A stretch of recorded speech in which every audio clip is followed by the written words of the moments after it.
भारतीय बाजारों में आज है उतार चढ़ाव के साथ कारोबार और दिन के निचले स्तरों पर पहुंचते हुए बाजार मजबूत शुरुआत के बाद तेज मुनाफा वसूली बचा है आखिरी 1.5 घंटा। कैसी रहेगी आज की क्लोजिंग और क्या करें कल की हफ्ते की एक्सपायरी की तैयारी, फोकस रहेगा इसी पर। स्वागत है आप सबका फाइनल ट्रेड में। नमस्कार, मैं हूं अनिल सिंह जी। नमस्कार, मैं हूं Deepanshu Bhandari. Mid week trading session है, उतना एक्टिव नहीं है जितना शायद यूजुअली मिड वीक सेशन होता है, बट हाँ स्टॉक्स में आपको भरपूर तेजी दिखेगी और कुछ स्टॉक्स हैं जहां पर थोड़ा रोटेशन भी होते दिख रहा है। तो आइए करते हैं आखिरी 1.5 घंटे की शुरुआत। अब बताएं सर, इस समय की बड़ी बातें क्या है? दीप, कल ही की तरह आज भी उतार चढ़ाव के साथ कारोबार होता दिख रहा है बाजार में। दिन के निचले स्तरों के आसपास बाजार आपको नजर आएंगे 16,500 के आसपास है इस वक्त। ऊपरी स्तरों से करीबन आप कह सकते हैं कि 150 पॉइंट फिसलता हुआ दिखा है निफ्टी, और बैंक निफ्टी भी आप कह सकते हैं कि 35,750 के आसपास पहुंचने के बाद 35,500 यानी कि 250 पॉइंट के आसपास की कमजोरी बैंक निफ्टी में ऊपरी स्तरों से दिखेगी। कहां से आ रही है बिकवाली? फार्मा, आईटी, एफएमसीजी और ऑटो, ये 4 सेक्टर्स हैं जहां से बिकवाली का प्रेशर है, जिसमें 3 आपको जो डिफेंसिव मानते हैं, फार्मा, आईटी और एफएमसीजी, और ऑटो अच्छी तेजी के बाद मुनाफा वसूली का दबाव झेलते हुए। लेकिन एक ही स्पेस आज के सेशन में मजबूत है, वो है सरकारी डिफेंस कंपनी के शेयर। बीडीएल को बड़ा ऑर्डर मिलने से 5% वो तो भागा ही है। एचएएल लाइफ टाइम हाई पर पहुंचता हुआ दिख रहा है। डाउ फ्यूचर्स भी उतार चढ़ाव के बीच ट्रेड करते हुए दिख रहे हैं। अब इस वक्त डाउ फ्यूचर्स लगभग 75-80 पॉइंट मजबूत है, 100 पॉइंट मजबूत है, लेकिन डाउ फ्यूचर्स भी 200 से 50 पॉइंट की रेंज में तेजी के बीच में झूलते हुए कभी ऊपर कभी नीचे, और नेस्डेक फ्यूचर्स लाल निशान में ट्रेड करते हुए दिख रहे हैं। तो ये है अब तक का पूरा एक्शन बाजारों का। बिल्कुल, तो ये बाजार का एक्शन सुस्त कारोबार हुआ, अब थोड़ी कमजोरी आती दिखी। कल जो 3 बजे एक्शन हुआ था अब तो क्रॉस नहीं हो पाया, अब 500 के नीचे गया। 475 450 आप कह ही रहे थे अच्छा सपोर्ट है, तो क्या सपोर्ट पर खरीदारी भी आनी चाहिए? नहीं, मुझे लगता है थोड़ा सा इंतजार करना पड़ेगा दीप। हाँ, क्योंकि एक पहला राउंड सुबह का हमने कर लिया। पॉइंट ये है कि कल की आप ट्रेडिंग रेंज देखिए। कल बाजार ने 16,521 16,525 राउंड फिगर में मान ले वो हाई लो बनाया था और 16,700 का हाई बनाया था। 2 दिनों से आपका हाई 16,700 के आसपास है, 16,090 16,095 में 16,700। आज का हाई आपका रह गया 16,650 का। तो 50 पॉइंट से आपने पिछले 2 दिनों के हाई को मिस किया है। ये कि पिछले 2 दिनों के लोज को या आज के लो, कल के लो को जो कि 16,525 के आसपास का था, उससे 50 पॉइंट से आपने मिस किया है। तो ट्रेडिंग रेंज आपकी थोड़ी सी नीचे की तरफ सरकी है, और इस नीचे की तरफ सरकने के पीछे दीप थोड़े ग्लोबल कारण हैं जो हमारी रिसर्च टीम थोड़ी निकाल कर लाएगी। क्योंकि रशिया, यूक्रेन, चाइना, ताइवान, इन सब को लेकर और अमेरिका को लेकर जो इंटरनेशनल मीडिया में छोटे मोटे बयान चल रहे हैं, छोटे मोटे ड्रिल होने की संभावनाएं बताई जा रही है, एक दूसरे के खिलाफ वापस बड़े समय बाद में किसी तरह के स्टेटमेंट्स आते हुए दिखे हैं। आप देखिए, न सिर्फ हमारे बाजार ऊपर से गिरे हैं, यूरोप को देखिए, डाउ फ्यूचर्स आधे रह गए। तो थोड़ी है ना टेंशन, ग्लोबल टेंशन फिर से बढ़ने के संकेत आ रहे हैं। अब वो कितनी गंभीर है, कितनी नहीं है, पोजिशनिंग है, पोस्चरिंग है, दिखावे के लिए है या वाकई में कुछ करना है, वो नहीं पता। लेकिन बयान सब तरफ से आ रहे हैं। अमेरिका थोड़ा अपनी तरफ से एग्रेसिव होता हुआ दिख रहा है कि हम ड्रिल्स करेंगे। चीन थोड़ा ताइवान की तरफ बढ़ता हुआ नजर आ रहा है। ताइवान थोड़ा रिटेलिएट करने की कोशिश कर रहा है। हाँ। रशिया यूक्रेन के बीच में भी फिर से नेगेटिव थोड़े से संकेत आ रहे हैं, कुछ ऐसी खबरें आ रही है। तो ये सारी खबरें थोड़ा डिस्कम्फर्ट कर रही है, और ऐसे में थोड़ा हल्का रहना ठीक है। जो स्ट्रेटेजी हम कल कह रहे थे कि दोनों तरफ ट्रेड के साथ थोड़ा सा ऊपर के लेवल पर हल्का रहना है, आज उसका कंफर्मेशन आ गया दीप। इसीलिए इसी डर से मैं इंतजार कर रहा था कि जब तक 16,700 बनना हो मुझे ट्रेंड नेगेटिव से न्यूट्रल नहीं करना है, और आज अब 16,700 दूर दिखता है। तो कभी कभी क्या होता है कि एक आध दिन इंतजार कर लेना ठीक है। हल्के बाजार के लिए ऊपर जाना आसान होता है, भारी बाजार के लिए जाना थोड़ा सा मुश्किल होता है। तो आज एक बढ़िया राउंड आपको सुबह मिला। फर्स्ट हाफ आपको आराम से बाजार ने ऊपर के लेवल पे हल्के करने का मौका दिया। अब हम फिर से खरीदेंगे। 16,500 जहाँ पर है, यहाँ कुछ नहीं करना है, यहाँ कुछ नहीं करना है, सिर्फ इंतजार करो। देखो कि क्या हमें 16,475 के नीचे जाकर ट्रेड करना है या 16,525 के ऊपर टिक जाना है। थोड़ी देर इंतजार कीजिए, टिक गए तो 16,600 650 आएगा, वहाँ फिर से हल्का करना है। नहीं तो 16,400 425 आने दीजिए, वहाँ पर सोचेंगे डाउ फ्यूचर का क्या हाल है, तब खरीदना है। यानी 16,350 16,425 अगला नीचे का टारगेट बनता है, अगर वहाँ तक आए तो आज या कल में। और कल ध्यान रहे वीकली एक्सपायरी भी है। तो इसलिए एक ही मंत्र है, हल्के रहना है, आइदर साइड पे हल्के रहना है। ये डाउ वापस 250 पॉइंट ऊपर हो जाए फ्यूचर्स पे भी, तो आप 16,650 भी देख लेंगे। करेक्ट। और अगर ये डाउ 125 पॉइंट नीचे है, 125 पॉइंट ऊपर है और बराबर हो जाए, तो आप पता चला 400 425। तो वॉलेटिलिटी वहां भी है। सो किसी भी एक तरफ पक्का व्यू नहीं बना लेना, यही होगा। अगर पक्का व्यू बनाना है तो ये बनाना है कि 16,650 16,700 आएगा तो प्रॉफिट बुकिंग करके इंतजार करेंगे नीचे का। ओके, वो व्यू ठीक है। एक नीचे का व्यू 500 पे ही खरीद लेना है या 400 पे खरीदना है या 350 पे, इसमें थोड़ा सा वक्त है, अभी वक्त है। हाँ थोड़ा सा वक्त है। वो अभी वो लेवल खुला हुआ है, क्योंकि आज आपने लोअर हाई लोअर लो बना दिया कल के मुकाबले में। करेक्ट सर, है ना। Correct. सो इसलिए हम थोड़ा सा वेट एंड वॉच वाली सिचुएशन में, कोई हड़बड़ी नहीं, कोई जल्दबाजी नहीं, न लेने की न बेचने की, शांति से बैठिए, ऑब्जर्व करें बस। बिल्कुल, तो थोड़ा स्क्रीन ऑब्जर्व करें, थोड़ा समझें क्या चल रहा है। फिलहाल ट्रेड लेने की जल्दी ना करें, लेवल्स आए उसके बाद आप एक डिसीजन ले सकते हैं। बट हाँ, थोड़ी बिकवाली हावी हो रही है। 16,500 पर आ गया निफ्टी, करीब 150 पॉइंट नीचे फिसला है डेज हाई से।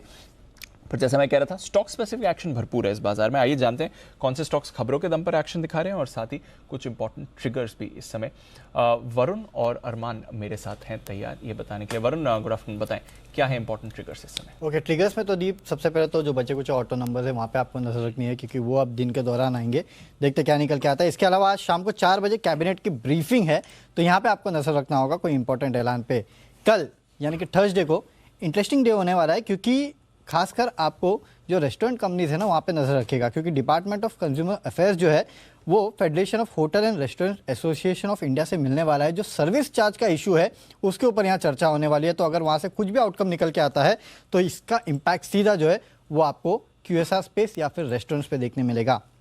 बायबैक शुरू होने वाला है कल से साडा एनर्जी और इंडिया मार्ट का, तो यहाँ पे नजर होगी। एग्जिट है page industries, Tata coffee, Castrol. Dividend की पेज इंडस्ट्रीज का 70 रुपये का, टाटा कॉफी 2 रुपये और कैस्ट्रॉल का 3 रुपये का है। रिकॉर्ड डेट है जायडस लाइफ साइंसेज की बायबैक की। बायबैक का जो साइज है 750 करोड़ का है, 650 करोड़ के भाव पे बायबैक कर रहे हैं। इसके अलावा कच्चे तेल पे नजर रखेगा, क्योंकि कल यूएस में इनफैक्ट कल जो है वो ओपेक की मीटिंग होने वाली है, तो इससे अगर कुछ आउटकम निकल के आता है तो देखना होगा।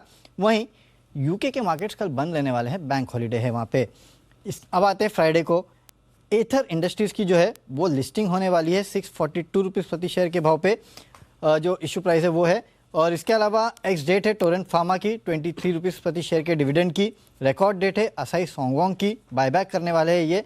बायबैक का प्राइस 400 रुपये का है, बायबैक का साइज जो है 9.5 करोड़ के आसपास का है। यूएस में जॉब्स डेटा आने वाले हैं, इसके अलावा यूके में जो छुट्टियाँ हैं वो जारी रहने वाली है। तो इन सब के चलते इंटरनेशनल मार्केट्स जो है वो भी फोकस में रहेंगे। तो ये वो ट्रिगर्स है जहाँ पे आपकी नजर होनी चाहिए। तो इंपॉर्टेंट ट्रिगर्स हैं बाजार के लिए, नजर रखनी। ओपेक की बैठक भी कल यूके का बाजार कल बंद है, कल भी बंद है, परसों भी बंद है। 2 दिन कोई खास वजह? गुरु शुक्र शनि रवि 4 दिन छुट्टी, लॉन्ग वीकेंड। लॉन्ग वीकेंड नहीं पता तो नहीं है क्यों छुट्टी, लेकिन छुट्टी है। चलो बढ़िया है।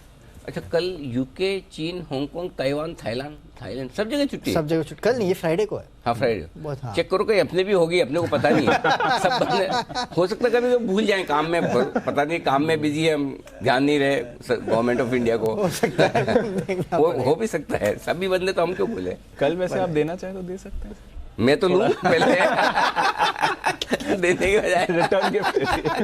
जैसे एक आप लोगों को पता नहीं शायद, हमारे HR मैनुअल में एक चीज लिखी हुई है। अच्छा। कि बर्थडे के दिन आप छुट्टी ले सकते हैं और उसमें आपको वो एब्सेंट नहीं मानी जाती, ऑफिशियली छुट्टी है। अरे वाह। हाँ, ऐसा है अपने HR मैनुअल। ये तो अप्लाई करना चाहिए। हाँ, मैंने गलती तो नहीं दे सकते हैं किसी को। चलिए, तो शुक्रवार को काफी बाजार बंद है। चलो बढ़िया, चलिए तो छुट्टी रहेगी पर हमें करना है काम। आइए जानते हैं खबरों वाले शेयर से। अरमान, गुड आफ्टरनून, बताइए। कोल इंडिया, जिसमें कोल इंडिया में मई में प्रोविजनल जो उत्पादन का डेटा आया है उसमें 30% बढ़कर आया है। वहीं अगर आप प्रोविजनल जो बिक्री देखेंगे वो लगभग 11% बढ़कर आती हुई दिखी है। जूट कंपनियों पर ध्यान रखिएगा, जिसमें बांग्लादेश, नेपाल से जो इंपोर्टेड जूट है उस पर जो एंटी डंपिंग ड्यूटी है वो जारी रहेगी और ये 30 नवंबर तक ये इंपोर्ट ड्यूटी जारी रहेगी।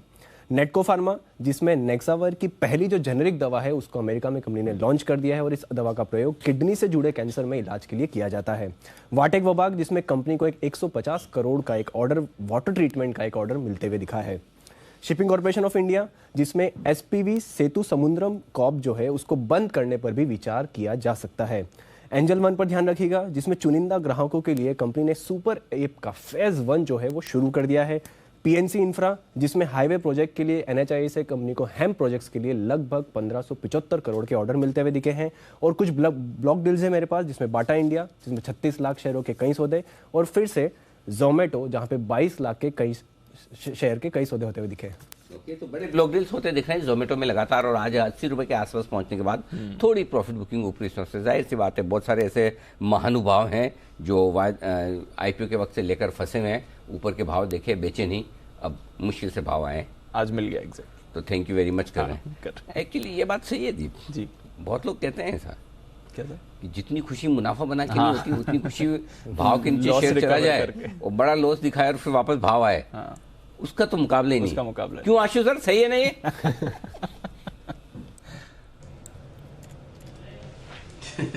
बिल्कुल सही है अनिल जी, बिल्कुल सही है जो आप कह रहे हैं। और अनिल जी यही क्या होता है कि पहले मतलब मैं जनरली अनिल जी कई बार वो देखता है ये ना मैं बहुत सालों से देख रहा हूँ, जब अनिल जी तेजी होती है ना तब किसी को नहीं बेचना होता, तब तो मतलब ऐसे लगता है कि जैसे पता नहीं मतलब फैमिली सिल्वर बेचने के लिए कह दिया हो। और यही सिचुएशन अनिल जी रिवर्स हो जाती है जब अपने भाव से नीचे होता है, तब वो मतलब एक तरह से मन्नत मांग रहे होते हैं कि बस इस बार प्रॉफिट आएगा तो मैं निकल जाऊंगा। तो अनिल जी ये इस मार्केट में मैंने दोनों जो इमोशन है ना बहुत ज्यादा देखे हैं। और यही होता है अनिल जी, मतलब इस मार्केट में जो ऊपर की एरोगेंस है ना that always has a fall, मतलब it is the human tendency. तो उसी को अनिल जी कंट्रोल करना होता है। जो प्रॉफिट जब आए बिल्कुल a bird in hand is much better than two in bush. तो ये बहुत जरूरी है अनिल जी प्रॉफिट बुक करके घर जाना। बात है जो मुनाफा आ गया है वही आपका है, मार्क टू मार्केट तो कई बार आते जाते रहते, तो जो बुक हो गया उसे अपना समझ कर चलें। ये राय है आशु सर की। आइए आशु सर से बाजार पर भी एक बार राय ली जाए। सब कुछ ठीक ठाक ही दिख रहा है आशु सर, डाउ फ्यूचर भी 100 ऊपर है, उसके बावजूद हमारे बाजार दिन के लो पॉइंट पर कुछ अहम लेवल तोड़ने को तैयार हैं। थकावट रुकावट के संकेत हैं या हल्का फुल्का रनिंग करेक्शन, बताएं सर। अनिल जी देखिए थकावट के अंदेश है, बिल्कुल है। अनिल जी देखिए एक पुल बैक रैली थी जो हम सोचते थे कि 16,400-500 तक जाएगी, इनफैक्ट थोड़ा ऊपर गई और 16,700 बहुत क्रूशियल लेवल था। अगर वो क्रॉस करता तो शायद हम और ऊपर का घर भी देखते हैं, लेकिन अनिल जी 16,700 कन्विंसिंगली मतलब कन्विंसिंगली उसके नीचे अब आ चुका है। तो ये चीज तो पक्की हो गई अनिल जी। एक चीज है कि 16,700 क्रॉस नहीं करेगा और ये पुल बैक रैली थी। दूसरा अनिल जी बहुत स्ट्रॉन्ग व्यू था जो 3 दिन से है कि ये 16,500-600 के बीच में कंसोलिडेट करेगा। टेक्निकली अभी भी कंसोलिडेट कर रहा है, लेकिन अनिल जी 16,500 तोड़ दिया है, तो ये अनिल जी एक डेफिनेटली एक अच्छा साइन नहीं है। तो मोर एंड मोर कन्विक्शन मतलब कन्विक्शन इस चीज में आ रही है कि ये जो 15,700-800 की से पलट के रैली हुई है वो 16,500-600 पे अनिल जी जो बन गया, मुझे लगता है कि अब इससे ऊपर की रैली एज ऑफ नाउ जो डेटा इंटरप्रिटेशन है मेरी उसमें नहीं बनती है। तो मुझे लगता है कि अनिल जी अब यहां से थोड़ा बहुत पुल बैक जरूर आएगा, लेकिन कहीं ना कहीं वो जो पुल बैक की डिस्ट्रीब्यूशन है वो हो चुकी है और अब मतलब बहुत तेजी में नहीं रहना चाहिए, पोजीशन लाइट रखनी चाहिए। 100 पॉइंट की रिकवरी भी आ सकती है, उसके लिए अनिल जी मैं भी एक स्प्रेड देने वाला हूं और वो कल तक के लिए है। पिछला भी अनिल जी स्प्रेड दिया था। अनिल जी देखिए इस वक्त ना क्या है कि हम जो थीटा स्कैल्पिंग कर रहे हैं वो रेशियो स्प्रेड से कर रहे हैं और कर रहे थीटा स्कैल्पिंग है कि ऑप्शन बेच के प्रीमियम लेना और बेचना कॉल साइड पे है, पुट साइड पे नहीं बेचना। क्योंकि अनिल जी अगर आप रेंज देखें 15,800 और 16,700 या मतलब ऊपर, अब हम ऊपर के लेग पे हैं, तो ऊपर के लेग में अगर एक्स्ट्रा ऑप्शंस बेच देते हैं कॉल्स में तो मुझे कोई डर नहीं है। लेकिन ऊपर के लेग में अनिल जी अगर ऑप्शन नीचे की किसी ने पुट बेच दी, जो कि अनिल जी आपको पता है जो स्ट्रैडल चल रहे हैं आजकल और उसमें दोनों तरफ के लोगों को फटके लग रहे हैं, तो अनिल जी पुट ऐसी पकड़ी जाएगी कि मतलब ये फिर अगर 300-400 पॉइंट घट गया तो पुट वाले का तो मतलब बहुत बड़ा लॉस कर सकते हैं। तो आई थिंक इस रेंज को रिस्पेक्ट करके अनिल जी मुझे लगता है कि कहीं ना कहीं रैली फिजल आउट हो रही है।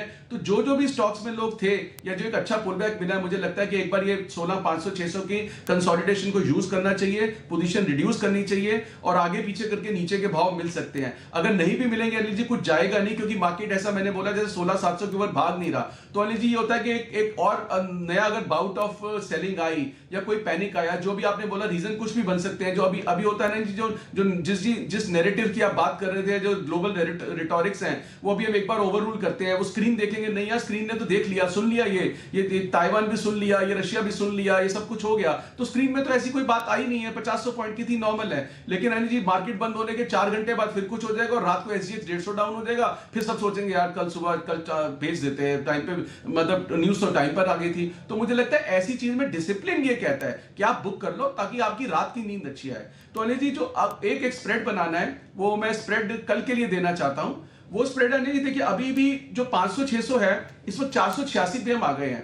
500 टेक्निकली टूट चुका है, बट अनिल जी अभी 15 मिनट के लिए टूटा है, जेन्युइनली टूटा है या अभी 1 घंटे की मार्केट में इसमें रिकवर कर सकता है, मतलब इसका इतनी श्योरिटी तो नहीं है, लेकिन वीकनेस जरूर आ गई है। तो अनिल जी लेना है हमारे को 16,500 का एक कॉल और 2 बेचने हैं 16,600 के। मैं फिर रिपीट करता हूं अनिल जी, 16,500 जो करंट निफ्टी चल रहा है, 16,500 का एक कॉल लेना है, 16,600 के 2 कॉल बेचने हैं। ये कॉल जो मिलेगा अनिल जी वो मिलेगा 75-76 रुपए में और जो 2 बिकेंगे वो बिकेंगे 77 रुपए में। सो मतलब आपको ये स्प्रेड में 1-2 रुपए का क्रेडिट मिलेगा।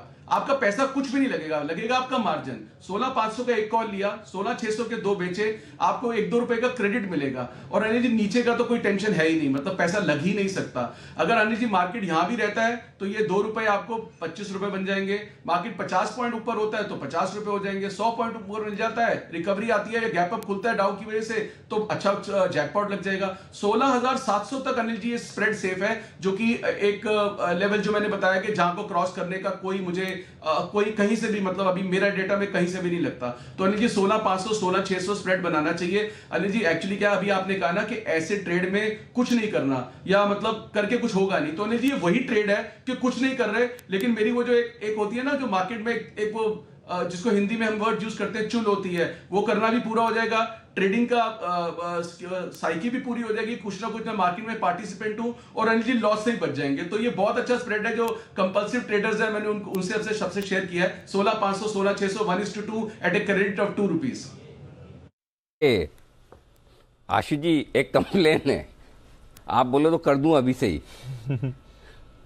वो सब सर सारा सब कुछ इतना डराया आपने 10 मिनट से हमको, सब कुछ करके दिया कॉल ऑप्शन, ऐसा कैसे, ये क्या है? मतलब अब तो आपने जो बोला वो कॉल लेने की भी लोगों की हिम्मत नहीं है इतना डरने के बाद में। नहीं अनिल जी डराया नहीं, देखिए अनिल जी नहीं हम डर गए, सीरियसली डर लग रहा है मुझे। बंसल जी ऐसे ऐसे पसीना पूछ रहे हैं। बंसल जी ने बोला मैंने सुबह के बाय कॉल दी, उनका क्या होगा, ऐसे पसीना पूछ रहे हो तो। नहीं अनिल जी मैं पसीना नहीं पहुंच रहा हूँ, मैं हाथ खड़ा कर रहा हूँ। अनिल जी देखिए एक चीज तो है जी जी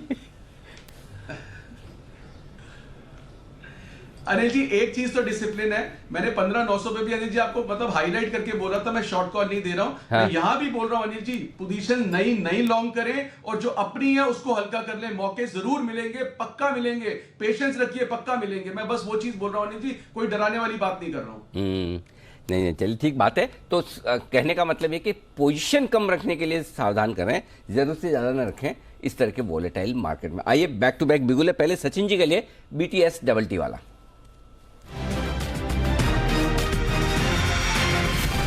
बताएं सर। अनिल जी यहाँ पर अल्ट्राटेक सीमेंट में वापस एक ब्रेकडाउन आ रहा है। जिस तरीके से इसने एक रिकवरी दी थी, वापस अपने शॉर्ट टर्म एवरेजेस को ये काट रहा है। जिस तरीके से फिलहाल 6,000 का एक इम्पॉर्टेंट पुट बैरियर था वो उसने ब्रेक किया, तो मुझे लग रहा है यहाँ से बिकवाली थोड़े दिनों के लिए और गहराती हुई नजर आ सकती है। तो यहाँ पर शॉर्ट क्रिएट करने हैं अल्ट्राटेक सीमेंट के फ्यूचर्स में। जब हमने इसे आइडेंटिफाई किया था लगभग अराउंड 6,000 के आसपास एक स्विंग हो रहा था। तो अभी से लेके 5985 तक आपको बिकवाली करनी है। स्टॉप लॉस आपको लगाना है अराउंड 6045 पे। पहला टारगेट होगा अराउंड 5880 का एंड पोजिशनल टारगेट वापस होगा अराउंड 5800 का।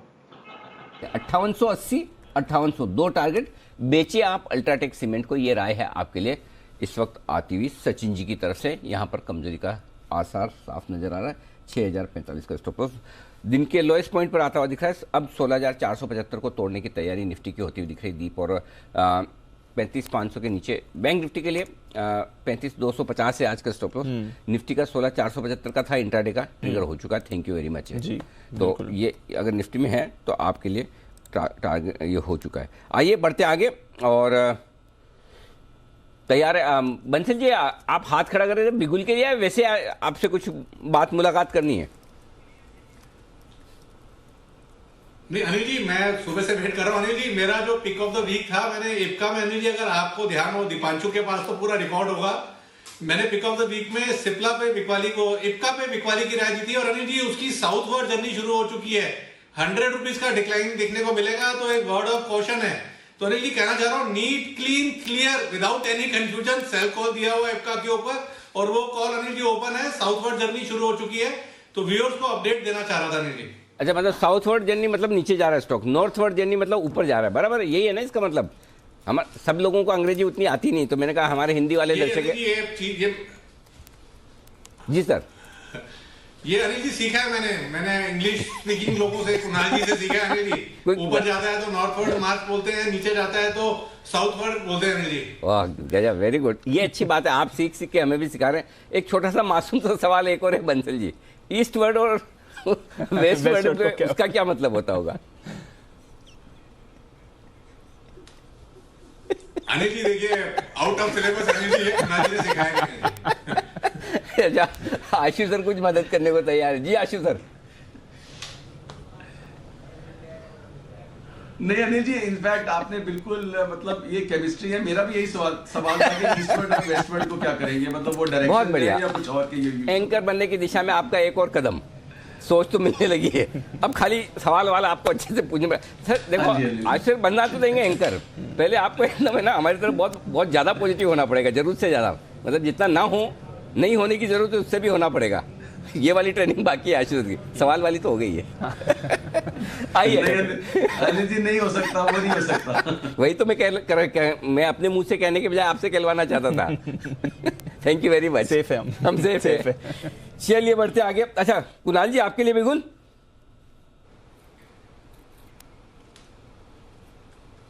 अनिल जी देखिए, सभी एंकर्स को सबसे पहले अनिल जी मेरा प्रणाम है। उन एंकर्स को भी अनिल जी जो बोलने देते हैं और उन एंकर्स को भी जो नहीं बोलने देते हैं। तो अनिल जी सभी को प्रणाम है मेरा। बहुत बढ़िया, धन्यवाद। कॉम्प्लीमेंट तो हम दोनों के लिए है। हाँ, जो समझ में आए उसे कॉम्प्लीमेंट माने। आइए, इस बीच में बाजार दिन के लो पॉइंट पर है, थोड़े नीचे आते हुए दिख रहे हैं और सुबह आज जो एक्शन होता हुआ दिखा है उसके विपरीत अभी एक्शन होता हुआ दिख रहा है। यहाँ पर थोड़ी कमजोरी के संकेत साफ नजर आ रहे हैं। जो स्टॉक्स आज की कमजोरी को लीड कर रहे हैं उस पर जरा एक बार हमारे एक्सपर्ट से राय ले ली जाए, कहाँ से आज प्रेशर आता दिख रहा है। ऑटो स्टॉक्स तेजी से घटे हैं। बजाज ऑटो ये है वो स्टॉक्स जहाँ पर कमजोरी आपको ज़्यादा दिखेगी। मुदित जी जरा चार्ट देखिए, क्या और गिरने को तैयार है? Good afternoon Anil ji, good afternoon जी। बिल्कुल, देखिए जो चार्ट्स अभी बने हुए हैं, जिस तरह की करेक्शन दिखा रहा है, यहाँ से और गिर सकता है ये काउंटर, लेकिन 3650 पर इंपॉर्टेंट सपोर्ट है। 3650 तक की करेक्शन तो यहाँ से देखने को मिल सकती है। एक बार 3650 पर रिव्यू करना होगा, अगर उसका भी ब्रेक डाउन होता है तो आगे फर्दर करेक्शन देखने को मिलेगी। बट आज जिस तरह के चार्ट्स बने हुए हैं, लग रहा है 3650 पर सपोर्ट देखने को मिल सकता है। तो ये है आपके लिए बजाज ऑटो, जहां पर रखनी है नजर। ऑटो बिक्री जितने भी अभी तक नंबर्स आ गए, थोड़ी देर में आपको बताएंगे भी, एक रिव्यू बताएंगे कहां पर आपने देखा है अनुमान से बेहतर नंबर्स, कहां पर थोड़े नंबर्स ने किया है डिसअपॉइंट। प्राइस तब तक और कौन से स्टॉक्स हैं जहां पर आपको मूवमेंट दिख रहा है? दोनों तरफ का मूवमेंट वाला बाजार है। शार्प फॉल कुछ काउंटर्स में आपने आती हुई दिखी है और यहाँ पर डालते हैं नजर चंबल फर्टिलाइजर, इस पर जरा नजर आ रही है। किरण जी, सुबह फर्टिलाइजर स्टॉक्स अच्छे थे, इनफैक्ट सुबह चंबल फर्टिलाइजर भी अच्छे मूवमेंट में था, जीएनएफसी में तो अच्छी मूव आ रही थी। क्या हो गया सर रिवर्स करते हुए, और अब तो डेज लो पर है चंबल फर्टिलाइजर? कोई सेल कॉल या कोई वैसा ट्रेड दिखता है इस पे? दीप afternoon Anil ji, very good afternoon. देखिए चंबल फर्टिलाइजर या फर्टिलाइजर सेक्टर में एक बहुत अच्छे पुलबैक हमने पिछले 3-4 दिन से देखी, उसके कंटिन्यूएशन पैटर्न फर्स्ट हाफ में देखने को मिली है। सेकंड हाफ में हमने ऊपर से थोड़ी सी बिकवाली मार्केट के साथ देखने को मिल रही है। तो मेरा मानना है कि ये प्रॉफिट बुकिंग हो सकती है इनिशियल करेक्शन के बाद। और अभी के लिए मुझे लगता है अगर चंबल फर्टिलाइजर की बात करें तो 365 बहुत ही बड़ा हर्डल रहेगा अभी शॉर्ट टर्म के लिए। जब तक इसके ऊपर नहीं जाता तो लॉन्ग पोजीशंस फ्रेश नहीं लेने की सलाह होगी। और नीचे में मुझे लगता है कि वापस एक बार 350 के आसपास जाते हुए हम देख सकेंगे इवेंचुअली। तो ये है आपके लिए चंबल फर्टिलाइजर जहां पर रखनी है नजर। जय भी है हमारे साथ, और जय एस्ट्रल, इस पर डालिए नजर। एक तो कच्चे तेल के दाम गिरे हैं और दूसरा सुबह एक पॉजिटिव ब्रोकरेज रिपोर्ट भी आई थी, स्टॉक पर भी अच्छा मोमेंटम है। ये सस्टेन कर पाएगा एस्ट्रल 1800 के लेवल पे? Very good afternoon to you Deepanshu, very good afternoon to you Anil ji. बिल्कुल मुझे ऐसा लग रहा है कि एस्ट्रल में आपको और थोड़ा बहुत बाउंस देखने मिल सकता है। इनफैक्ट दीप, आज के ट्रेडिंग सेशन में जो हिसाब से इसमें एक रिवर्सल देखने मिला है 1750 के लेवल्स के ऊपर, I think in very near term immediate basis पर 1750 एक सपोर्ट है इसका। एक पॉजिटिव क्रॉसओवर मोमेंटम में देखने मिला है, एक 3 वेव करेक्टिव पैटर्न इसमें खत्म हुआ है दीप। और मुझे ऐसा लग रहा है कि देखिए इसका मिनिमम रिट्रेसमेंट भी अगर मैं देखूं अपसाइड में अगर हम देखें तो उसके टारगेट्स बहुत ही अच्छे यहाँ से आ रहे हैं। Date comes to around 1900 to 1950, सबको 1950 तक के लेवल्स जाने की और 100 से 150 पॉइंट की तेजी यहाँ से और देखने मिल सकती है एस्ट्रल में, प्रोवाइडेड 750 के लेवल्स को ये होल्ड करे। So down side risk 50 points का, अपसाइड पोटेंशियल 100 से 150 रुपए का। तो ये है आपके लिए एस्ट्रल, अपसाइड पोटेंशियल अभी भी है, 1950 तक के लेवल्स आ सकते हैं इस काउंटर पर, नजर रखिएगा। कुछ काउंटर्स हैं जो सुबह से अपने लेवल्स होल्ड कर रहे हैं, हालांकि बाजार काफी वॉलेटाइल है इस समय। आइए, इस बाजार में एक कॉल आ रही है राकेश जी कुणाल जी की तरफ से, बिगुल चार्ट कॉर्नर का।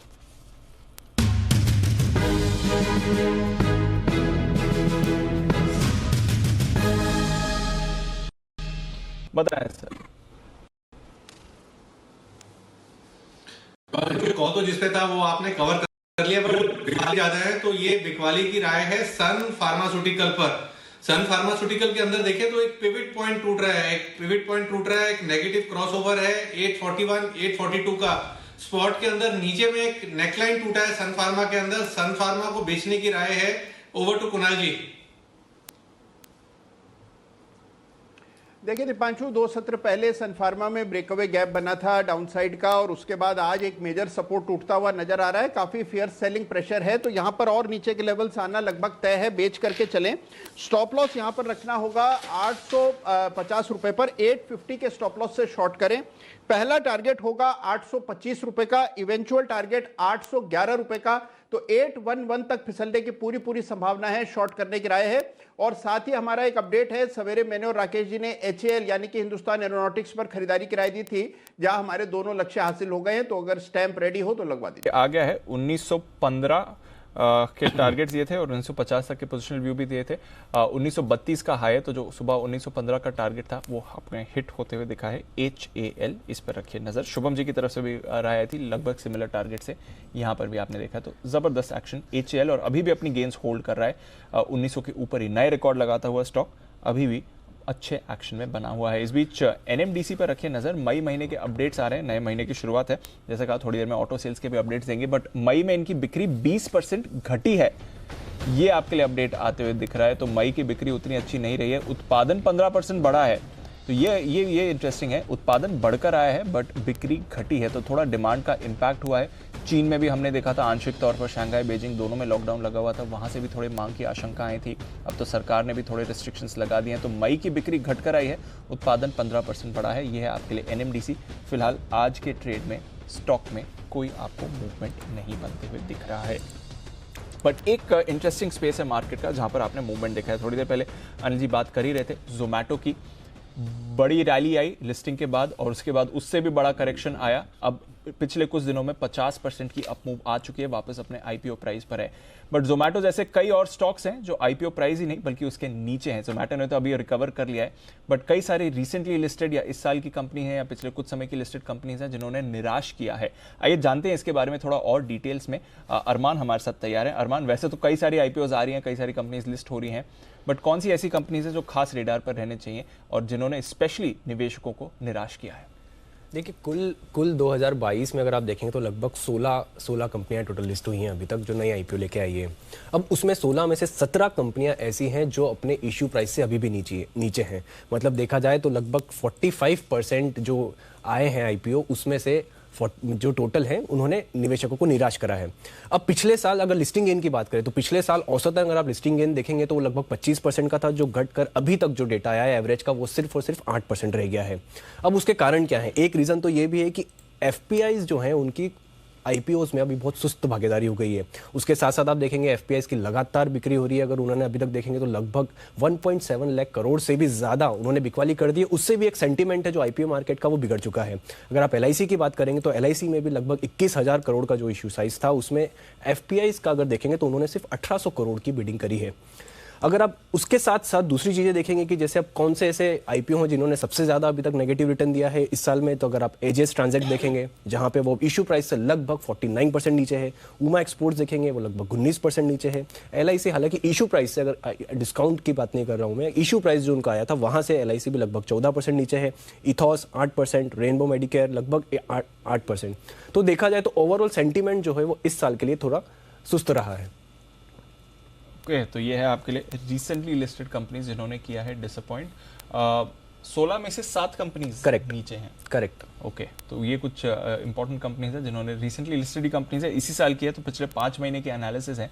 बट आप देख सकते हैं कुछ ऐसी हैं जहां पर आपने काफी ज्यादा निराशा देखी है लिस्टिंग के। 16 में से 7 ही नीचे, सबसे ज्यादा नीचे कहाँ है? तो मतलब पिछले बार के कंपैरिजन में FY21 के कंपैरिजन में पिछले साल ज्यादा बढ़ी। पिछले साल ज्यादा बढ़ी। इस साल एक्चुअली अच्छी बात क्या है कि ज्यादा भर भी नहीं रहे, ज्यादा बहुत लिस्टिंग भी बहुत अनाप शनाप नहीं हो रही। एब्सोल्युटली। कोई मुझे आज ही नहीं आता कोई IPO 50% ऊपर भी लिस्ट हुआ हो, नहीं, है ना? एक भी नहीं हुआ ना इस साल तो नहीं। आजकल तो 5-10% में ऐसा लगता है कि आईपीओ का चार्म ही खत्म हो रहा है जिस दिन, फायरवर्क्स ही खत्म हो रहा है। एब्सोल्युटली। ई मुद्रा अपने आज लेवल्स होल्ड कर रहा है, यही काफी है। सर वो वाली बात भी जो आप हमेशा बोल रहे थे कि सब ज्यादातर वैल्यूएशन अपर बैंड पे लेके आ रहे तो ज्यादा जगह नहीं है, थोड़ा सस्ता करना चाहिए सब आईपीओ को। जब तक आईपीओ सस्ते नहीं करेंगे ना मजा नहीं है, बहुत महंगे आने लगे हैं। वो पारादीप 42 रुपये वाला उस दिन 46-48 रुपये कुछ हुआ था लिस्टिंग के दिन, वापस घूम फिर के वहीं आ गया। मतलब अभी सब लोगों ने आईपीओ में बना 10% बना, क्योंकि अलॉटमेंट मिल रहे ना। पहले अलॉटमेंट मिलता नहीं है, लॉटरी लगती थी तो फिर बहुत बढ़ जाता था, तो लगता कि चलो ठीक है। अब अलॉटमेंट मिल रहे हैं, पैसा तो उतना ही बनता है। ज़्यादा अलॉटमेंट में 5-10% ऊपर लिस्टिंग हो तो भी उतना ही पैसा बनता है। अलॉटमेंट नहीं के बराबर हो और उसमें एक आध लॉट लग जाए, कभी बन जाए तो भी पैसा उतना ही बनता है। बिल्कुल, चलो ठीक है, बढ़िया बात है। हमारे लिए मुश्किल काम है, जो बहुत भरने वाले बहुत अच्छे लिस्ट होने वाले होते हैं तो उनमें बाय रिकमेंडेशन देना आसान काम होता है। सीरियसली जो आईपीओ प्राइस के आसपास लिस्ट होते हैं उनमें बहुत पसीना आता है, क्या ओपिनियन दें, लॉन्ग टर्म शॉर्ट टर्म ये। और थोड़ा सा अगर आप कंजर्वेटिव हो के दो मार्केट को देख के 10% ऊपर लिस्ट हो जाए तो यहाँ पर इतने मैसेज आपने तो हमारा नुकसान करा। जैसे मतलब जैसे हाथ ही पकड़ लिया था, बैंक अकाउंट फ्रीज कर दिया था, मत लगाना। सावधानी हमें रखनी जरूरी है। एक बार पैसा बनता हुआ ना बने चल जाएगा, नुकसान नहीं होना चाहिए। तो कोशिश सबसे पहले हमारी ये होती है कि आपको नुकसान ना हो। उस केस में हो सकता है कुछ आईपीओ में बोलना भी पड़ता है जहाँ थोड़ा डाउट होता है कि मत लगाओ। फॉर एग्जांपल डिलीवरी थोड़ा ऊपर हुआ लिस्ट हुआ, ठीक है, तो कभी कभी हो सकता है, लेकिन रिस्क है। लॉस मेकिंग कंपनी अगर नीचे लिस्ट हो जाए तो फिर बोलेगा अरे आपको तो पता था, पेटीएम देखा था, एग्जैक्टली पॉलिसी बाजार ये देखा था वो देखा था। तो इसलिए थोड़ी सावधानी रखना ठीक है। इस तरह के माहौल जाने वाला मार्केट भी यही है, और आईपीओ आएंगे, बहुत पैसा बनेगा। अच्छे वक्त का इंतजार कीजिए, तब तक अच्छा वक्त लेकर आ रहे हैं सेठी साहब। आइए सदाबहार सेठी साहब की शॉर्ट टर्म पिक्स।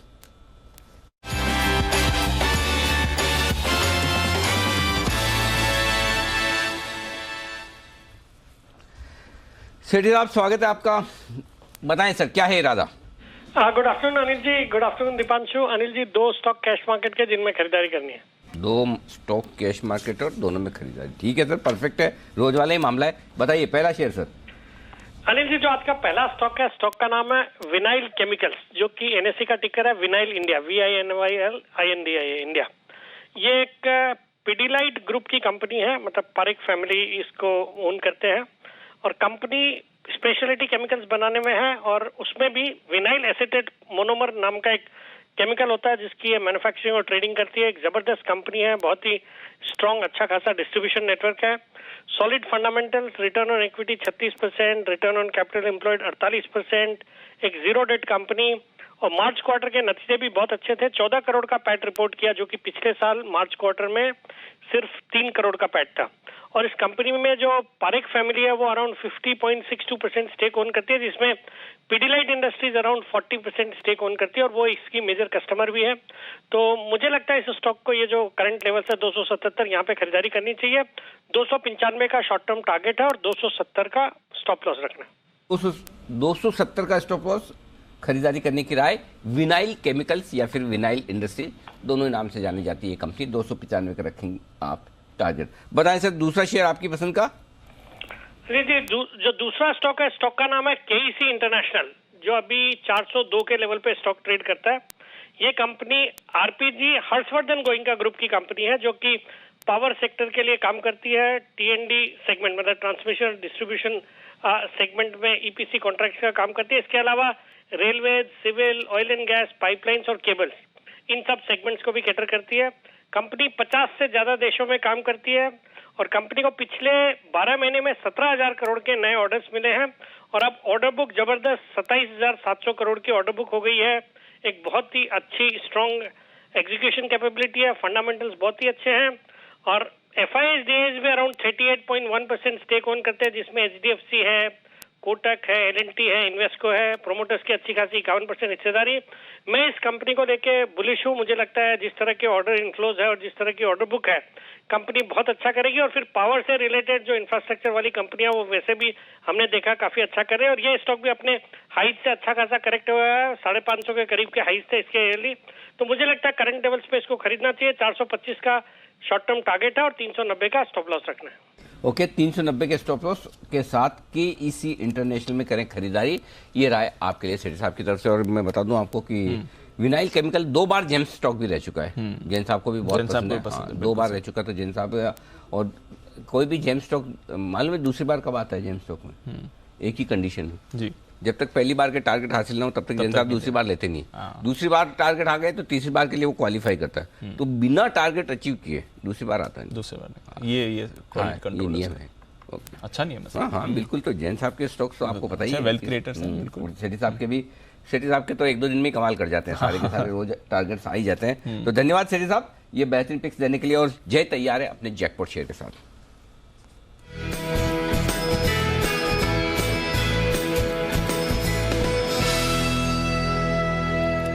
बताएं जय।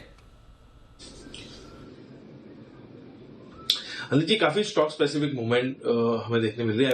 M&M में हमने कॉल ऑप्शन दिया था, वहां पे अच्छे टारगेट्स हासिल हुए, अच्छा तेजी कर रहा है। और सत फार्मा में कल ही पुट ऑप्शन रेकमेंड किया था अनिल जी क्लोजिंग में, वहां पे एक ब्रेकडाउन अभी राकेश जी और कुणाल जी ने कंफर्म भी किया, और वहां पे भी टारगेट्स हासिल होते हुए देखने मिलते हैं। तो काफी स्टॉक स्पेसिफिक मोमेंटम है अनिल जी। और वैसे ही एक स्टॉक है मैरिको में मुझे अनिल जी 520 का पुट लेने की सलाह है मेरी। 16 रुपए 45 पैसे में मिल रहा है, 50 पैसे में मिल रहा है, मान लीजिए 16.50 पे मिल रहा है ये।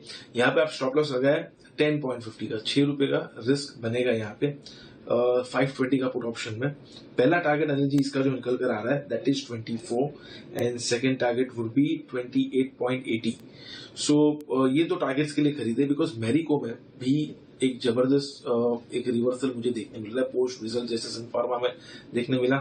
यहाँ पे भी शॉर्ट्स बिल्डअप हो रहे हैं, अच्छा खासा टेक्निकली एक वॉल्यूम हुआ है, यहाँ पे अपटिक देखने मिल रही है एंड शॉर्ट्स बिल्डअप हो रहे हैं। मैं मानता हूँ जी वो है जो क्लियरली देखने मिल रहा है। मुझे अब लग रहा है कि ये स्टॉक फिसल सकता है 490 से लेके 500 की रेंज तक। सो आई थिंक अगर ये हो जाता है तो इसका टारगेट इंटरेस्टिंग वैल्यू लगभग 25-30 रुपए की हो जाएगी। तो अनिल जी मैरिको का 520 के स्ट्राइक का पुट ऑप्शन खरीदे। अब मुझे ऐसा लग रहा है कि अपसाइड यहाँ पे 530-35 यहाँ पे कैप है। आई थिंक जब तक उसके ऊपर बंद नहीं होता मैरिको में वीकनेस आपको देखने मिलेगी। तो ये है आपके लिए जय की तरफ से पुट खरीदने की राय मैरिको पर। ये भी एक काउंटर है जो वीक बनते हुए दिख रहा है। तो कंजम्पशन हो, बैंक्स हो, फाइनेंशियल्स हो, कहीं पर भी देख लीजिए गिरावट आती हुई दिख रही है।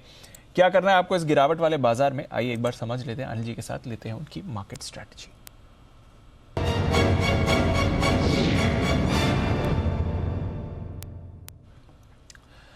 ओके सर, डाउ फ्यूचर्स तो ठीक है, थोड़ा वॉलेटाइल बीच में हुए थे बट होल्ड कर रहे हैं गेंस। 100 पॉइंट ऊपर आपको डाउ फ्यूचर्स दिख रहे हैं। नैस्डैक फ्यूचर्स मामूली सुस्ती है, कुछ ऐसा बड़ा एक्शन यहाँ पर नहीं है। कच्चा तेल थोड़ा ऊपर कर रहा है, कल के मूवमेंट के बाद आज 116 पर आ गया था ब्रेंट, अब 117 पर आपको जाते हुए दिखा है, बट अदरवाइज वो ठीक ठाक है। रुपया तो आज बल्कि स्ट्रेंथ दिखा रहा है डॉलर के मुकाबले। एशिया में भी सुस्ती थी बट आधे % तक ही गिरे थे एशिया के बाजार। तो ऐसी कुछ बड़ी मूव्स नहीं आई हैं, ग्लोबल मार्केट्स थोड़े सुस्त हैं, हमारे बाजार इस समय थोड़े ज्यादा और वीक हो रहे हैं। सर कैसे समझना है सर? मुझे ये समझ में नहीं आ रहा कि डाउ फ्यूचर्स ना मजबूती से टिका क्यों है। क्योंकि जो खबरें आ रही है और जो ग्लोबल मार्केट्स का एक्शन है वो कोई बहुत कंफर्ट नहीं दे रहा। देखिए पहले एक बार जो आज एशिया बंद हुआ है वो देखिए, एक बार एशिया के बाजार आधा % सब नीचे और डे लो पर बंद हुए। ताइवान वगैरह के बाजार आखिरी मिनटों में तेजी से घटे हैं और दिन के निचले स्तरों के आसपास बंद हुए। दूसरा यूरोप में मिला जुला कारोबार है। अभी भी थोड़ी देर पहले हमने BBC पे भी वो खबर देखी है जिसमें वो साफ बता रहे हैं कि यूएस कुछ रॉकेट्स भेज रहा है, एडवांस रॉकेट सिस्टम यूक्रेन को भेजे जा रहे हैं। तो और प्रेसिडेंट बाइडेन साहब के स्टेटमेंट भी आए हैं और वो कह रहे हैं कि ये जो रशिया के जो मिसाइल अटैक हैं उसको काउंटर करने के लिए इन्हें भेजा जा रहा है।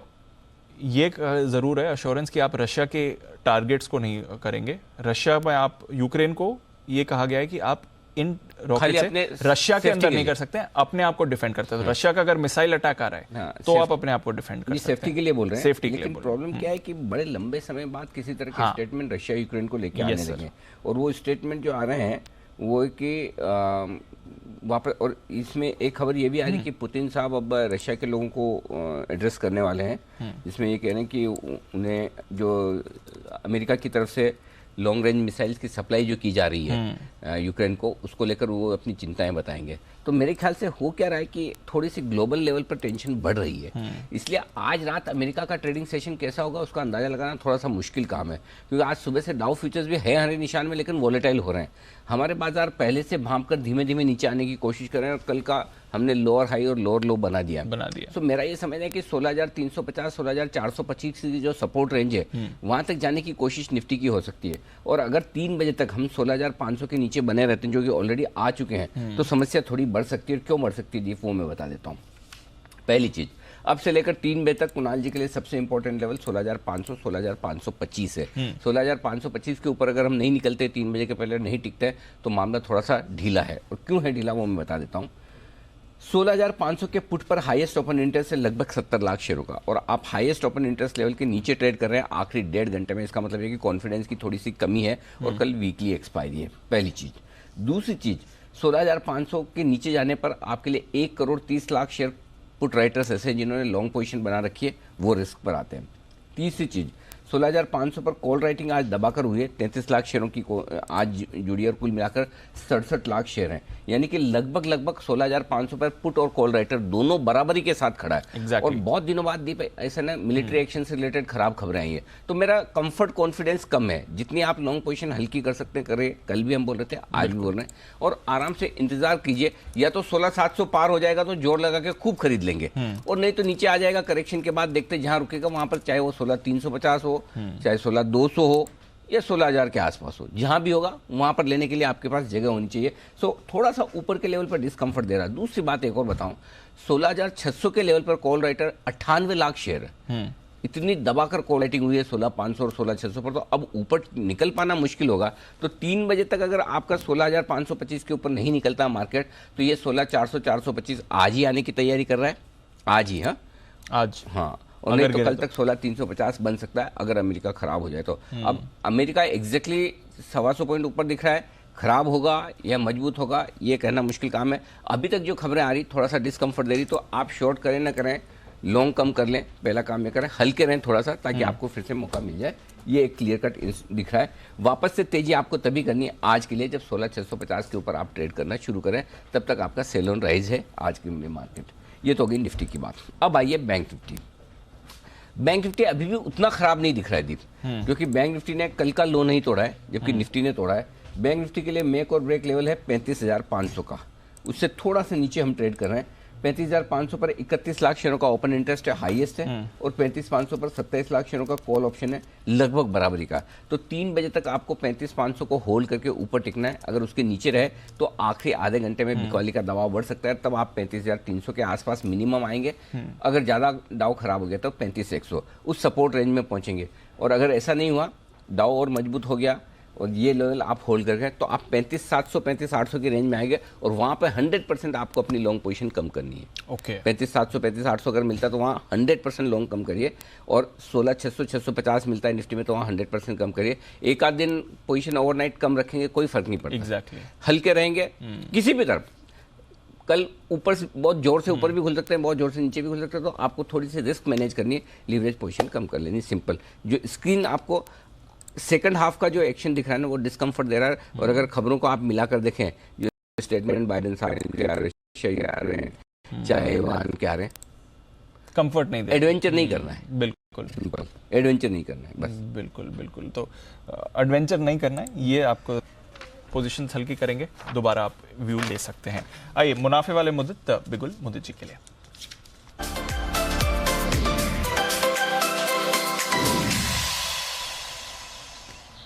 बताएं सर। एक स्टॉक बाय साइड पर रेडार पर आया है, जहां पर ब्रेकआउट देखने को मिल रहा है, बाय करके चलना है। हम पहले भी लाइफ इंश्योरेंस कंपनीज पे पहले भी बात की और टारगेट अचीव होते हुए नजर आए हैं। तो यहाँ पर हमें एचडीएफसी लाइफ को यहाँ पर लॉन्ग करके चलने की सलाह दे रहे हैं। आर्ली चार्ट्स पर एक फ्लैग पैटर्न बनाया, उसका ब्रेकआउट देखने को मिला है, और डेली चार्ट्स पर 200 डेमा के ऊपर ये काउंटर निकल गया है। जिस तरह की एक्टिविटी होती हुई नजर आ रही है, वॉल्यूम के साथ बाइंग देखने को मिल रही है, तो लग रहा है कि यहाँ पे और अपसाइड मूव देखने को मिल सकता है। तो यहाँ से पहला टारगेट बनेगा 617 रुपए का, दूसरा टारगेट बनेगा 622 रुपए का, स्टॉप लॉस रहेगा 600 रुपए का। वॉल्यूम के साथ बाइंग हुई है, ब्रेकआउट देखने को मिला है, तो एचडीएफसी लाइफ को लॉन्ग करके चलेंगे 617 622 के टारगेट के लिए, स्टॉप लॉस रहेगा 600 का। तो ये है आपके लिए एचडीएफसी लाइफ, जहाँ पर रखनी है आपको नज़र। एक्शन में आ रहा है। आईसीआईसीआई प्रू भी आपको अच्छा एक्शन में है, 617 622 के टारगेट्स के लिए इस पर रखनी नजर। और आईसीआईसीआई प्रू सुबह से ही आपको थोड़ी मूवमेंट दिखा रहा था, अभी भी ये स्टॉक अच्छे एक्शन में बना हुआ है। तो इंश्योरेंस स्टॉक्स में आज एक जगह बनी हुई है इस बाजार में, जहाँ तक एक्शन का सवाल है। काफ़ी सारे काउंटर्स हैं जो उतना मूव नहीं दिखा रहे हैं, बट इंश्योरेंस में एक जगह है। और ऑफकोर्स भारत इलेक्ट्रॉनिक्स BEL ये अभी भी होल्ड आउट कर रहा है, 3-3.5% ऊपर है। आज सुबह हिमांशु जी के भी रेडार पर था, सिद्धार्थ जी ने SIP में भी राय दी थी, ये काउंटर भी मूव कर रहा है। और इस बीच किरण जी भी तैयार है अपने इस शो के पहले बिगुल के साथ। किरण का कमाल।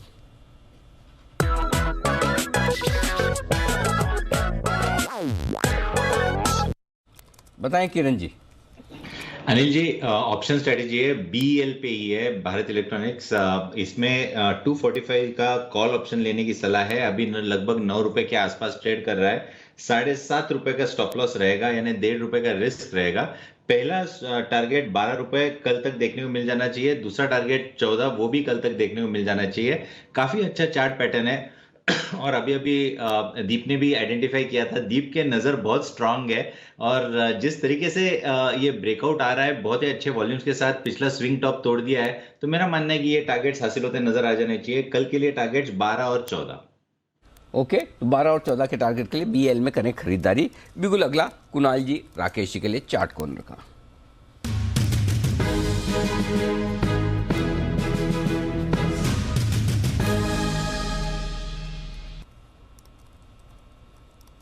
बताएं सर। ओवर टू कुणाल जी, बोलिए। अनिल जी अभी तक कॉल नहीं आई। अनिल जी खोज जारी है। कॉल नहीं तो पुट दे दो। हमने कब बोला कॉल ही दो। अनिल जी पुट देने वाले तो, अनिल जी पुट देने के स्पेशलिस्ट तो बैठे हैं अनिल जी, उनके होते हम क्या देंगे अनिल जी। आशीष जी पुट दीजिए, कुणाल जी ने रिक्वेस्ट की है।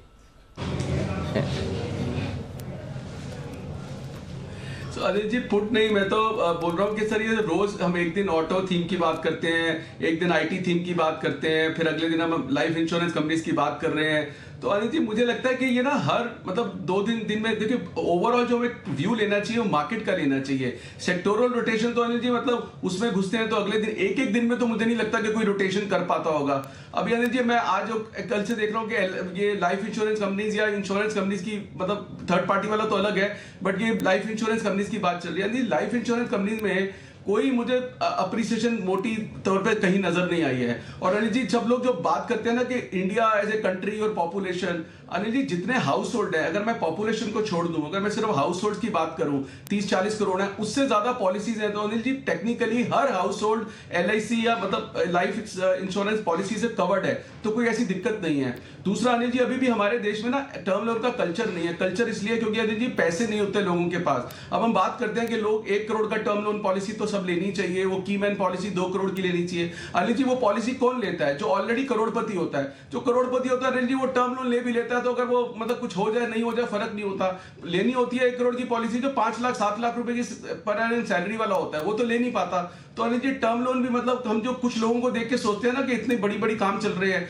तो इसलिए मैं अनिल जी ये इंश्योरेंस कंपनीज में भी बहुत ज्यादा गंगो या बुलिश नहीं रहता कि मतलब इसमें कोई अनिल जी बीटा नहीं मिलेगा आपको। आप ठीक है थोड़ा बहुत ऊपर नीचे मार्केट के साथ थोड़ा जो प्रोग्रेशन नेचुरल प्रोग्रेशन होता है, तो अनिल जी कोई ऐसा बीटा नहीं मिलेगा। सब अच्छी तरह से कवर्ड है इंडिया में। आशीष जी 1 मिनट आपको रोकेंगे। इस बीच एक स्टॉक जिसको आपको फोकस में रखना चाहिए वो है डेल्टा कॉप। डेल्टा कॉप को लेकर कुछ इंटरेस्टिंग खबरें आती दिख रही है। बिग बुल राकेश झुंझुनवाला ने यहाँ पर बड़ी बिकवाली की है डेल्टा कॉप में। 25 लाख शेयर 27 से 31 में तो कल ही थी ना, हो अभी बेची 1-2 दिनों में 27 से। आप भी BSE पर देख रही है नोटिस, राइट? ओके, 25 लाख शेयरों की बिकवाली की है राकेश झुंझुनवाला ने डेल्टा कॉप में। बड़ी बिकवाली राकेश झुंझुनवाला की तरफ से यहाँ पर होती दिख रही है। 25 लाख शेयर काफी ज्यादा बड़ी क्वांटिटी कही जाएगी। और क्या यहाँ 27 तारीख को 10 लाख, हाँ? 30 तारीख को 7.5 लाख और कल 31 तारीख को 7.5 लाख। ओके, तो टोटल 25 लाख 3 दिनों में बेचे हैं। 3 दिनों में बेचे। और ये एक्सचेंज पे BSE पर ऑफिशियली नोटिफिकेशन आ चुका है, करेक्ट? ओके, तो बड़ा ये एक बड़ा बिकवाली वाला सौदा होता दिख रहा है। ऑलमोस्ट 1%। ऑलमोस्ट 1%। अंदाजा है कितना है इनके पास? 7.1 से घटकर अब 6.16, 7.10 से घटकर 6.17 ले गया। 1% के आसपास 1% बेची है, और वो भी ये भाव में, जबकि डेल्टा को तो हमने हाल ही में भाव 330 330 तक भी देखा गया था। बिल्कुल। और पिछले 2-3 दिनों का हाई क्या है, अगर एक बार जरा भाव देखकर बताएं कहाँ तक है। और एक बार कुणाल जी चार्ट आप देखिएगा जरा। मैं आशीष सर से भी राय लूंगा डेल्टा कॉप पे कि क्या करना चाहिए राकेश झुंझुनवाला के बेचने के बाद, लेकिन उससे पहले चार्ट पर राय दीजिए एक बार, क्योंकि ये ट्रेडर्स फेवरेट स्टॉक है, काफी लोग लॉन्ग पोजीशन में लेके अटके हुए भी हैं, ऊपर के भाव से भी है। जरा एक बार स्टॉप लॉस बताएं, अगर किसी की लॉन्ग पोजीशन का है तो क्या करना है, अगर शॉर्ट करना है तो भी ठीक, नहीं करना है तो भी कोई बात नहीं, एटलीस्ट स्टॉप लॉस तो दे दीजिए। अनिल जी देखिए, स्टॉप लॉस तो पहले हिट हो चुका है। स्टॉक में 250 रुपए के आसपास बड़ा सपोर्ट था, वो टूटा, और अभी हाल में भी 220 का जो एक अंतिम सपोर्ट था वो भी टूटता हुआ नजर आ रहा है। मुझे लगता है अनिल जी एक बार के लिए स्टॉक 185 तक फिसल सकता है, तो और यहां से बड़ी 10% 15% की गिरावट की संभावना है। तो मेरी राय में जिनके पास पोजीशन है, उछाल आता है, मामूली सी भी रिकवरी आती है तो एक बार के लिए निकलने का प्रयास करना चाहिए। ओके, तो मामूली सी भी रिकवरी आए तो उसमें बेचने का, निकलने का प्रयास करें। स्टॉप लॉस तो तकनीकी बेसिस पर काफ़ी ऑलरेडी हो ही चुके हैं, और डेल्टा कॉप के बड़े फैन रहे आशीष सर लंबे समय से। बार बार लगातार जब भी पूछा गया कि आशीष सर लेना है ना, लेना है ना, लेना है ना, लेने नहीं दिया। आशीष सर अब क्या है आपकी राय?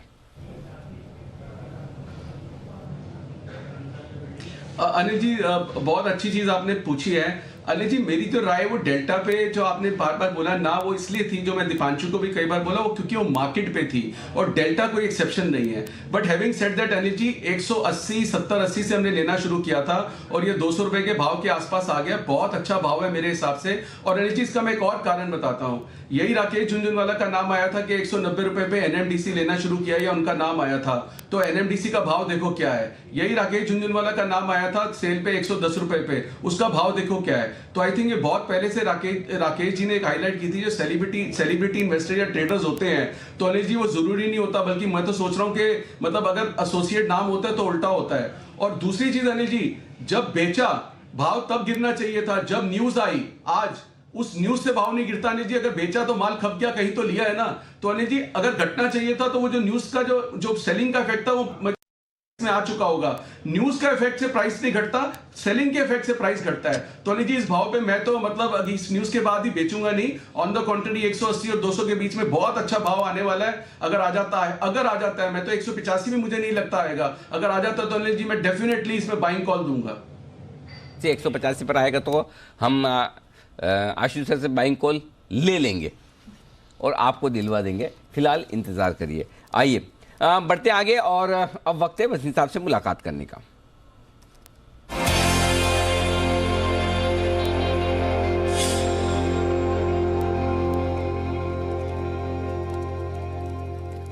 वसीम साहब नमस्कार, स्वागत है सर आपका। थोड़ी तेज गिरावट होती दिख रही, दिन के लो पॉइंट पर है इस वक्त मार्केट। हालांकि डाउ फ्यूचर्स उतने खराब नहीं, लेकिन हमारे बाजारों में थोड़ी आज प्रॉफिट बुकिंग हावी होती दिख रही है। बताएं सर बाजार का आउटलुक और आपके अपडेट्स।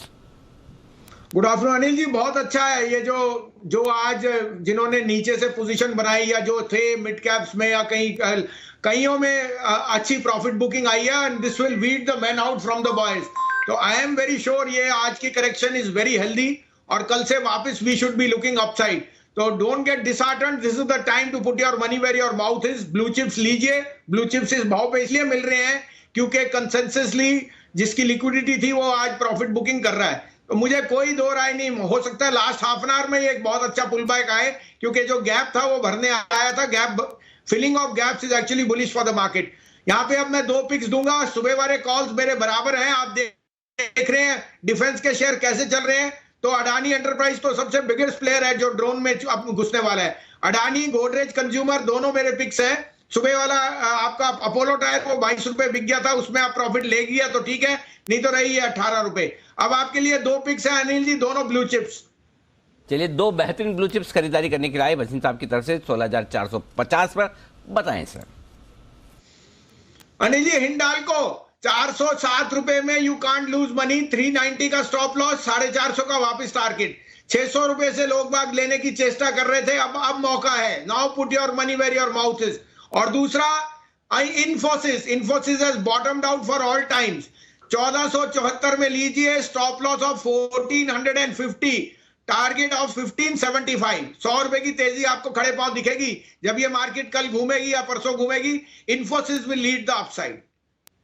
तो हिंडाल्को और इन्फोसिस दो बेहतरीन स्टॉक्स निफ्टी के खरीदारी करने के लिए आए। बसिन साहब की तरफ से आपके लिए धन्यवाद सर, दो बेहतरीन पिक्स देने के लिए और साथ ही सारे अपडेट्स देने के लिए भी ये बसिन साहब की तरफ से आए। और इस बीच बाजार दिन के लो पॉइंट पर पहुंचते दिखे। दीप जो 16,425 की हम बात कर रहे थे कि 3 बजे तक मामला सीरियस अगर नीचे रहते तो एग्जैक्टली आज का लो 16,438 का दिन के लो पॉइंट की तरफ आया है। और बैंक निफ्टी ने भी कल के लोस, परसों के लोस 35,285 का लो बनाया है। तो 35,300 के आसपास का जो लेवल है वहाँ पर बैंक निफ्टी भी पहुँचता हुआ दिखा है। तो मामला दोनों तरफ है, थोड़ा प्रेशर वाला तो है।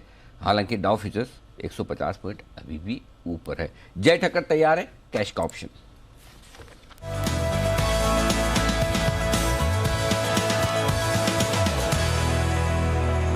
बताएं जय। अनिल जी, ब्रेक डाउन तो डेफिनेटली देखने मिल रहा है निफ्टी में 16,550 के नीचे। एंड मुझे ऐसा लग रहा है कि ये वीकनेस के साथ हमें पुट ऑप्शन लेकर चलना चाहिए निफ्टी में इस लेवल्स पर। एक हीरो या जीरो ट्रेड एनर्जी में रेकमेंड कर रहा हूँ। 16,350 के स्ट्राइक का पुट ऑप्शन आप खरीदे, 45 पर ये ट्रेड कर रहा है, इसको 45 में खरीदे। एंड हीरो जीरो ट्रेड है तो डेफिनेटली स्टॉप लॉस जीरो का रहेगा इसका। 89 का पहला टारगेट बन रहा है, 115 का दूसरा टारगेट बन रहा है। सो 89, 115 ये दो टारगेट्स के लिए आप खरीदे। 16,350 का पुट ऑप्शन, कल की एक्सपायरी का ही एनर्जी, ये वीकली एक्सपायरी का। और मुझे ऐसा लग रहा है कि इवन दो अगर बाउंस बैक आता भी है देन इसमें आप सेफ रहोगे कल तक, because you get to play the entire expiry hero zero में। एंड मुझे ऐसा लग रहा है कि डाउन साइड में पहले 16,350 एंड देयर आफ्टर 16,310 to 15 ये रेंज आपको देखने मिल सकती है। तो नियरली अराउंड 100 से लेके 35-40 पॉइंट्स की आपको और डाउन साइड रिस्क है यहाँ से। एंड अपसाइड में रेजिस्टेंस एनर्जी अराउंड 16,550 की रेंज में है। सो करीब करीब आपको 90-80 पॉइंट का एक रेजिस्टेंस ऊपर में। तो रिस्क रिवॉर्ड यहाँ पे सेल साइड पर ज्यादा बन रहा है, purely based on this risk reward. और 2 दिनों से अनिल जी हम देख भी रहे थे कि एक रेंज भी बनी हुई थी बाजार में 16,500, 16,700 की। वो रेंज 200 पॉइंट की है, वो क्लियरली नीचे ब्रेक तो हुई है। उसको हम नीचे ही अगर शिफ्ट कर दे रेंज को तो 16,300 का ऐसे ही टारगेट निकल कर आता है। सो आई थिंक विद दैट एक पुट ऑप्शन खरीद के चल सकते हैं 16,350 का। तो 16,350 का पुट खरीदना है, ये बात जय भी कर रहे हैं। और सर थोड़ी देर पहले जब हम स्ट्रैटेजी बात कर रहे थे तो आप यही बात कर रहे थे। 450 आ गया देखिए, और आपने कहा था कि अगर नीचे जाता है तो और थोड़ी गिरावट आ सकती है। 425 मेरा टारगेट है। 438 का लो बना है। 16,350, 16,425। तो 16,350 की अहमियत क्या है मुझे बता दूं, और 16,425 की क्या वो बता दूं। पिछली बार हमने 16,414 का हाई बनाकर वापस से हम 15,750 के आसपास आए थे जी। तो वो उसको पार करके आपने एक पड़ाव पार किया था 3 दिन पहले। और बार बार आपको याद है कि आप 16,200, 16,300 की रेंज में बंद हो रहे थे, 16,260-70 के ऊपर बंद नहीं हो पा रहे थे। तो जो पार किया वो 16,414 को पार किया इंटरडे में, और क्लोजिंग बेसिस में जो पार करके आप आए वो 16,350 पे आए। 3 दिन पहले की क्लोजिंग है, इसीलिए मैं 16,350 से 16,425 की रेंज सपोर्ट के तौर पर देख रहा हूँ। वहां तो आने था, अब ये आज ही आ गया अलग बात है, कल आता, क्योंकि आज आने में मुझे कॉन्फिडेंस इसलिए कम था कि अगर डाउ फ्यूचर्स नहीं गिरते तो आप कितना गिरेंगे वो वाली बात है। वो डाउ फ्यूचर्स को देख के आपका कॉन्फिडेंस गिरने के लिए कम होता है, नेचुरली वो सही भी है। लेकिन अगर आज ही आ गया तो अलग चीज है। बट अदरवाइज जो जय कह रहे हैं, मुझे लगता है कि अगर थोड़ा भी आज डाउ हिला तो कल आपको 16,350, 16,425 की रेंज दिख जाएगी। सो सिंपल चीज है कि जब भी उछाल आपको मिले ऊपर की तरफ, वहां थोड़ा सा हल्का होने की कोशिश कीजिए। ज्यादा से ज्यादा क्या होगा समझो, डाउ फ्यूचर्स की तरह अच्छा अमेरिका में मजबूत सेशन हो जाए तो कोई बात नहीं, कल थोड़ा ऊपर में ले लेंगे तो क्या फर्क पड़ता है। बिल्कुल, एक दिन के इतनी ये सारी खबरों के बीच में रिस्क कम रखना ठीक है, रिस्क कम रखना। कल वापस मौका मिल जाए, और कल हमारी वीकली एक्सपायरी भी है, बिल्कुल, और कोई बात नहीं। तो थोड़ा जो जय दे रहे हैं मुझे लग रहा है ठीक है। 16,350 का हीरो या जीरो ट्रेड है, 45 रुपए का है, रिस्क 45 से ज्यादा की है नहीं, तो आपके लिए ये एक ऑप्शन वाली स्ट्रेटेजी पुट की हो सकती है। सही, बिल्कुल। तो 16,350 का पुट खरीद कर चलें। जय की कॉल और अनिल जी का भी व्यू इस पर मैच करते हुए दिख रहा है। आइए, बाजार तो थोड़ा उतार चढ़ाव वाला है। कुछ डिफेंसिव स्टॉक्स में हमने सुबह एक्शन देखा था, वो भी अब थोड़े फिसलते हुए दिखे, बट HUL इस पर रखिए नजर। हमारे बाजार में तो ये ठीक ठाक आपको दिखेगा। जो इनका ग्लोबली लिस्टेड पीयर है, जो पेरेंट है इनकी, स्पेशली लंदन में कल हमने स्टॉक में बड़ा एक्शन बनते हुए देखा। क्यों, आइए इसके बारे में जानते हैं वरुण के साथ। वरुण, बताइए क्या हो रहा है यूनिलीवर में? डेफिनेटली, तो दीप, यूनिलीवर पीएलसी कल 6-7% के आसपास की तेजी यूनिलीवर पीएलसी के स्टॉक में थी और इसका कारण है नेल्सन पेल्ट्स। बेसिकली ये एक निवेशक है और खासकर अगर आप देखेंगे तो ये एक फंड भी चलाते हैं। ट्रायन नाम का जो हेज फंड है या जो फंड है वो ये चलाते हैं और ये फंड जो है ज़्यादातर अगर आप देखेंगे तो कंजम्पशन कंपनीज में निवेश करता है और इस फंड ने एचयूएल में भी निवेश किया है। करीब 1.5% के आसपास की हिस्सेदारी जो है इनके पास एचयूएल में है, एचयूएल माफ़ कीजिएगा, यूनिलीवर पीएलसी में है और इनफैक्ट यूनिलीवर पीएलसी के चौथे सबसे बड़े निवेशक जो है वो ये फंड है।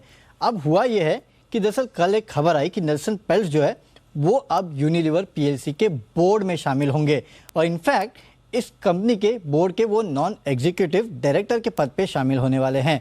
सिर्फ यही नहीं, इनकी जो कंपेंसेशन कमेटी है उसमें भी वो काम करने वाले हैं। अब दरअसल नेल्सन पेल्ट्स का शामिल होना अपने आप में एक बड़ी बात इसके लिए है क्योंकि इसके पहले भी इन्होंने काफ़ी सारी कंजम्पशन कंपनीज जो है उसके बोर्ड पे काम किया है। आप देखिए, मॉन्डेलर्स के बोर्ड पे थे, हैंस के बोर्ड पे थे और पीएनजी का बोर्ड जो है उस पर भी ये काम कर चुके हैं। इनफैक्ट दरअसल दिक्कत ये है ना कि पिछले कुछ समय से यूनिलीवर पीएलसी के साथ काफ़ी दिक्कतें चल रही है, ग्रोथ को लेके, खासकर स्ट्रैटेजीज को लेके और खासकर जीएसके का जो इन्होंने अधिग्रहण किया उसके बाद कहीं ना कहीं निवेशकों के रडार पे ये कंपनी आ चुकी थी और शायद उसको अच्छा नहीं माना जा रहा था और इसके लिए स्ट्रैटेजिक लेवल पे काफ़ी सारी दिक्कतें थी।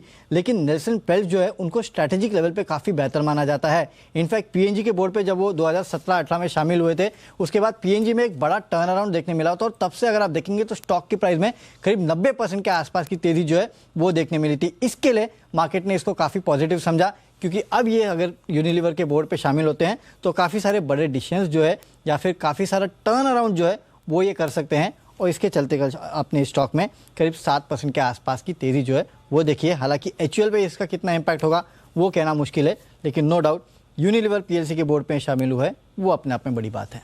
तो ये कंपनी का टर्न अराउंड पहले कर चुके हैं, पीएनजी का पहले ही कर चुके हैं। अब हाँ, आशा ये बन रही है कि यूनिलीवर में भी काफ़ी कुछ बड़े डेवलपमेंट्स जो है ये कर सकते हैं। कुछ तो कह रहे थे कि शायद जो सेगमेंटल बाइफर्केशन है या फिर अलग अलग सेगमेंट्स को और काफ़ी इस टाइप का काम जो है वो भी ये कर सकते हैं, तो इन्हें बनो। तो ये आपके लिए बड़ी खबर आती हुई दिख रही है। यूनिलीवर में कल एक्शन आपने बनते हुए देखा। इनके समधी कौन है आपको मालूम? नहीं, आप बता दीजिए। बेकहम। ओके। इनकी बेटी की इनके जो है ये इन्वेस्टर आए हैं अभी रिसेंटली 1 महीने पहले इनकी बेटी की शादी डेविड बेकहम के बेटे के साथ हुई है। अच्छा, तो ये न्यूज़ में तब भी थे। अच्छा, डेविड बेकहम के समधी। डेविड बेकहम का बेटा इतना बड़ा हो गया? हाँ। अभी तो वर्ल्ड कप खेले थे थोड़े दिनों पहले। हो गए 20 साल हो गए। 20 साल हो गए। 20 साल हो गए जब कैप्टन थे इंग्लैंड के। हम बड़े फेमस थे, हम उनको देख के भी बहुत लोगों ने फुटबॉल देखना शुरू किया। हेयर स्टाइल वो मोहॉक वाली, हाँ, क्या बोलते हैं? मोहॉक। हाँ, वैसे ही कुछ होता है। हाँ, मतलब ऊपर जो रहते थे, जैसा वाला कलर करवा के बीच में। ओके, तो ये है आपके लिए यूनिलीवर का पूरा एक्शन। इंटरेस्टिंग रिसर्च है ये वाली, बढ़िया। नए इन्वेस्टर आने से स्टॉक चल रहा है। ये भारत में तो ऐसा नहीं होता, क्या हो सकता है? आए तो सही यहाँ तो हमारे छोड़ के जा रहे हैं। होलसेल जैसे देखिए पुराने वाले लोग छोड़ के गए। तो एनीवे, चलिए बाजार थोड़ी सी रिकवरी के मूड में आते हुए दिख रहे हैं। सचिन जी तैयार हैं बिल्कुल उनके लिए BTS का।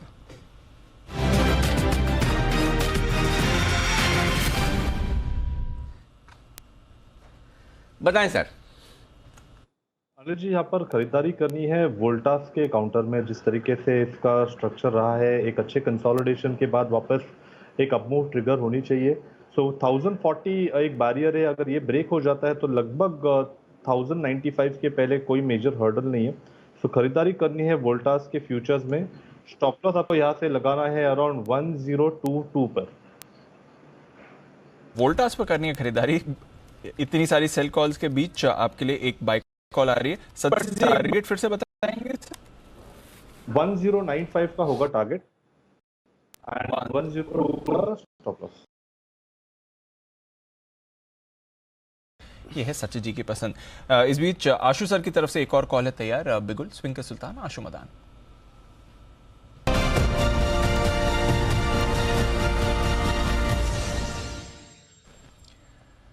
बताएं सर।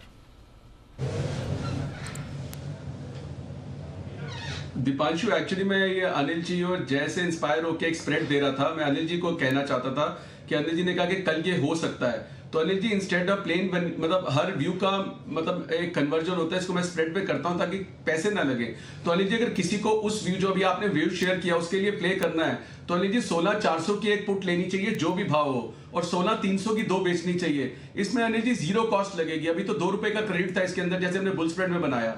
तो अनिल जी 16,400 की एक पुट लेंगे, 16,300 की 2 पुट बेचेंगे, इसमें बिल्कुल पैसे नहीं लगेंगे और ये कल तक सेफ है 16,000 आपके व्यू को कि अगर किसी को कल मंदी खेलनी है और अगर ये सेशन डाउ का गड़बड़ा गया और 100-150 पॉइंट नीचे खुल गया तो अनिल जी इसमें भी जैकपॉट लग जाएगा। तो अनिल जी पैसे क्या लगेंगे? कुछ नहीं। तो अगर अनिल जी कल के लिए जाना है तो पहले स्प्रेड हमने दिया 16,500-600, दूसरा दिया 16,400-300, दोनों स्प्रेड अनिल जी एक भी पैसा नहीं लगेगा। तो 16,200 से लेके 16,700 तक कहीं पे भी एक्सपायरी होगी अनिल जी सिर्फ 400-500 का बीच में छोड़ के इसमें पैसे आएंगे। तो अनिल जी स्प्रेड्स होते हैं कई बार इतना बढ़िया तरीके से बन जाते हैं कि आप कोई भी व्यू मिस नहीं करते और विद इन ए बैंड आपको हर तरह से प्रॉफिट होता है। तो मैं सिर्फ डिफर करूंगा कि अगर मुझे प्ले करना हो तो ये अनिल जी इतना अच्छा स्प्रेड है कि कुछ ट्रेड नहीं भी लिया, ट्रेड ले भी लिया और अगर आपके फेवर में हो गया पैसे बन भी जाएंगे, अगेंस्ट हुआ तो पैसे लगेंगे भी नहीं है। तो ये अनिल जी एक बहुत मतलब मुझे लगा कि मैं एक इनपुट दूं कि जो अगर मैं करना चाहूंगा तो 16,400-300। और अनिल जी ग्राफिक्स ने ना अभी जब बुल स्प्रेड दिखाया था उसमें लागत दिखाई थी 16,500-600 का जब मैंने दिया था उसमें कोई लागत नहीं है अनिल जी, 2 रुपए का क्रेडिट मिल रहा था, अब तो 2-3 रुपए डेबिट में बन रहा है, मतलब ऑलरेडी 4-5 रुपए का प्रॉफिट है। तो वो करेक्ट करवा दीजिए टीम को बोल के कि उसमें कोई लागत नहीं है। और ये जो मैंने अनिल जी बियर स्प्रेड दिया 400-300 इसमें भी कोई लागत नहीं है। तो अनिल जी विदाउट लागत सिर्फ एक मार्जिन लगा के 16,200 और 16,700 अगर दोनों स्प्रेड बना लें तो अनिल जी बहुत बढ़िया ट्रेड बनता है। तो ये है आपके लिए राय इस वक्त आशीष सर की तरफ से। अगर आपको मंदी का मूड है तो 16,400 का एक पुट ऑप्शन खरीदें और 16,300 के 2 बेचें, और तेजी का मूड है तो 16,500 का एक कॉल ऑप्शन खरीदें 16,600 का। तो वो तेजी वालों के लिए वो वाला अभी तक ओपन है ना सर?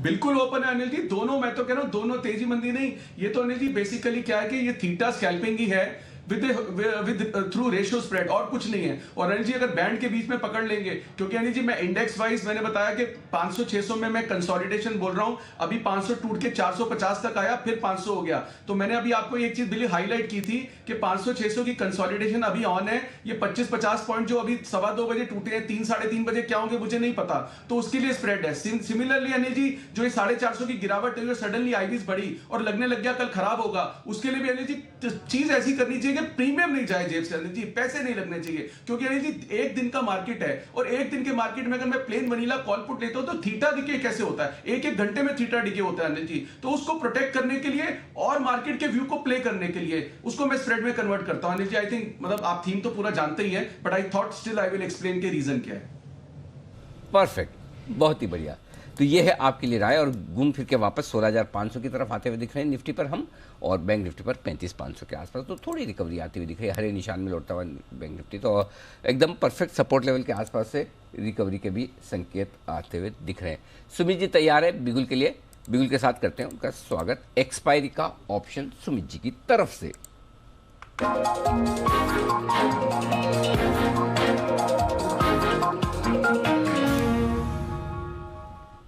सुमित जी बताएं sir. Good afternoon Anil ji. Anil ji market में थोड़ी सी करेक्शन देखने को मिली है, लेकिन मैं कॉन्ट्रा बैट लेना चाहूंगा। मेरे को ऐसा लगता है कि यहाँ से वापस से पुल बैक आएगा और एक अच्छा मूव ऊपर की तरफ देखने को मिलेगा।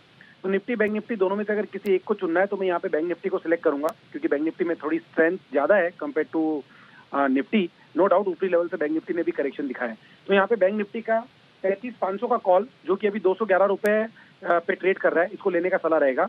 बैंक निफ्टी का 35,500 का कॉल 211 पे लेने का सलाह रहेगा। 111 का इसके अंदर नीचे में स्टॉप लॉस लगाना है और ऊपर में जो टारगेट बनेंगे 311 और 411, ये 2 लेवल कल तक देखने को मिल सकते हैं। तो बैंक निफ्टी का 35,500 का कॉल लेके काम कर सकते हैं।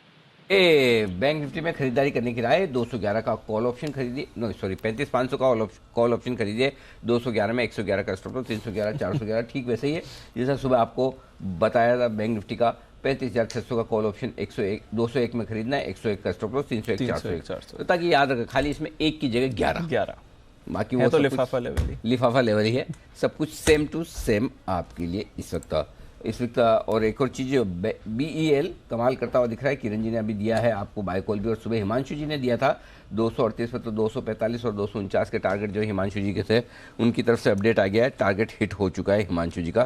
तो ये आपके लिए एक अपडेट आता हुआ उनकी तरफ से। आइए कि बढ़ते आगे, और एक अपडेट आशु सर भी देने के लिए तैयार हैं, उनसे भी ले लेते हैं। बताएं सर।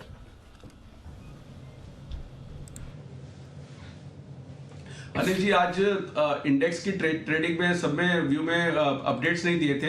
अनिल जी, लास्ट जो परसों जब मैं आया था तो एक दो बाइंग कॉल्स थी, एक रिलायंस की, वो 25-30 रुपए ऊपर तो गया था, लेकिन अनिल जी अब 2650 की जो बाई थी उससे 25-30 रुपए नीचे है। लेकिन मुझे अनिल जी रिलायंस में कोई दिक्कत नहीं लगती। अगर कोई स्टॉक लॉन्ग इनिशिएट करना चाहिए या डिप में लेना चाहिए रिवर्सल के लिए तो रिलायंस लीड ही करेगा। तो रिलायंस में व्यू अभी भी पॉजिटिव है, स्टॉप लॉस 2590 का है। और दूसरी कॉल थी अनिल जी बैंक ऑफ बड़ौदा की, 98-75-99 का रेट था, 100-50-70-101 तक गया था अनिल जी, ज्यादा नहीं गया, अभी भी 98-50 के अराउंड ही है। तो अनिल जी अभी भी कैन बैंक और बैंक ऑफ बड़ौदा ये दो स्टॉक है पीएसयू में for a change other than SBI, तो ये अनिल जी अभी भी ठीक लगते हैं। मुझे कोई बहुत ज्यादा पैनिक पीएसयू बैंक्स में नहीं लगता। अगर बैंक निफ्टी घटेगी तो private banks led by Kotak शायद ज्यादा घट सकते हैं। तो अनिल जी मेरा अपडेट था कि अगर किसी ने रखा हुआ है रिलायंस तो Anil ji it is important for me to remind कि अभी 20 रुपए नीचे है। अगर किसी ने नहीं बेचा, अगर नहीं बेचा तो रख सकते हैं, अगर बेचा तो बहुत अच्छी बात है। और बैंक ऑफ बड़ौदा और कैन बैंक भी अनिल जी दोनों व्यू पॉजिटिव है। एज ए डिसिप्लिन अगर आपको सेम रेट पे कम करना हो तो that is a different thing, but अब मुझे इन पीएसयू बैंक्स में अनिल जी दोनों में कोई दिक्कत नहीं लगती है। ओके, सरकारी बैंक ठीक है, कोई खास दिक्कत वाली बात नहीं है, और बाजार में भी खास दिक्कत वाली बात नहीं, क्योंकि अब हरे निशान में आ चुका है निफ्टी से। बैंक निफ्टी सेंचुरी मारता हुआ 101 पॉइंट ऊपर है, वाह। और निफ्टी 16500 पर, तो 100 पॉइंट के तो ऐसे मुंह आ रहा है, दर्द देखो, मजेदार है, जबरदस्त। 35,300 जाके आया, 35,600 हो गया। 300 पॉइंट की रिकवरी इतनी शार्प आई है बैंक निफ्टी में। निफ्टी देखिए 100 पॉइंट बढ़ गया नीचे से लगभग। तो दोनों तरफ एक्शन भरपूर हो रहा है, और एक्शन खाली हमारे यहाँ नहीं हो रहा है, कमोडिटी मार्केट में भी हो रहा है। सोना गिरते गिरते आया है, 50,400 तक आ गया है। 400-500 रुपये की कमजोरी सोने में भी हुई है। बहुत ही गजब का एक्शन है। इस एक्शन को बढ़ाते हैं आगे, और अब फोकस करते हैं ऑटो बिक्री के आंकड़ों पर। लगभग सारे नंबर्स आ चुके हैं, एक दो बाकी है, एक आध बाकी है, ऑलमोस्ट मेन सारे, ज़्यादातर सारे आ गए। बताएं इस बार मई के महीने में ऑटो बिक्री कैसी रही है? कुशल, क्या है पूरी रिसर्च, क्या निकल कर आया डिटेल्स? सर डिटेल्स जितना हमारा अनुमान था ना उससे better estimates, in fact better than estimates numbers काफ़ी सारे कंपनियों ने पोस्ट किए हैं। सबसे पहले तो आप पैसेंजर व्हीकल सेगमेंट्स देखिए, मारुति सुजुकी यहाँ पर 1,50,661 यूनिट से बढ़कर 1,61,413 यूनिट्स पर पोस्ट किया है कंपनी ने। और ये सारे के सारे आंकड़े जितने भी कंपनियों के हैं मैं आपको मंथ ऑन मंथ आधार पर बता रहा हूँ।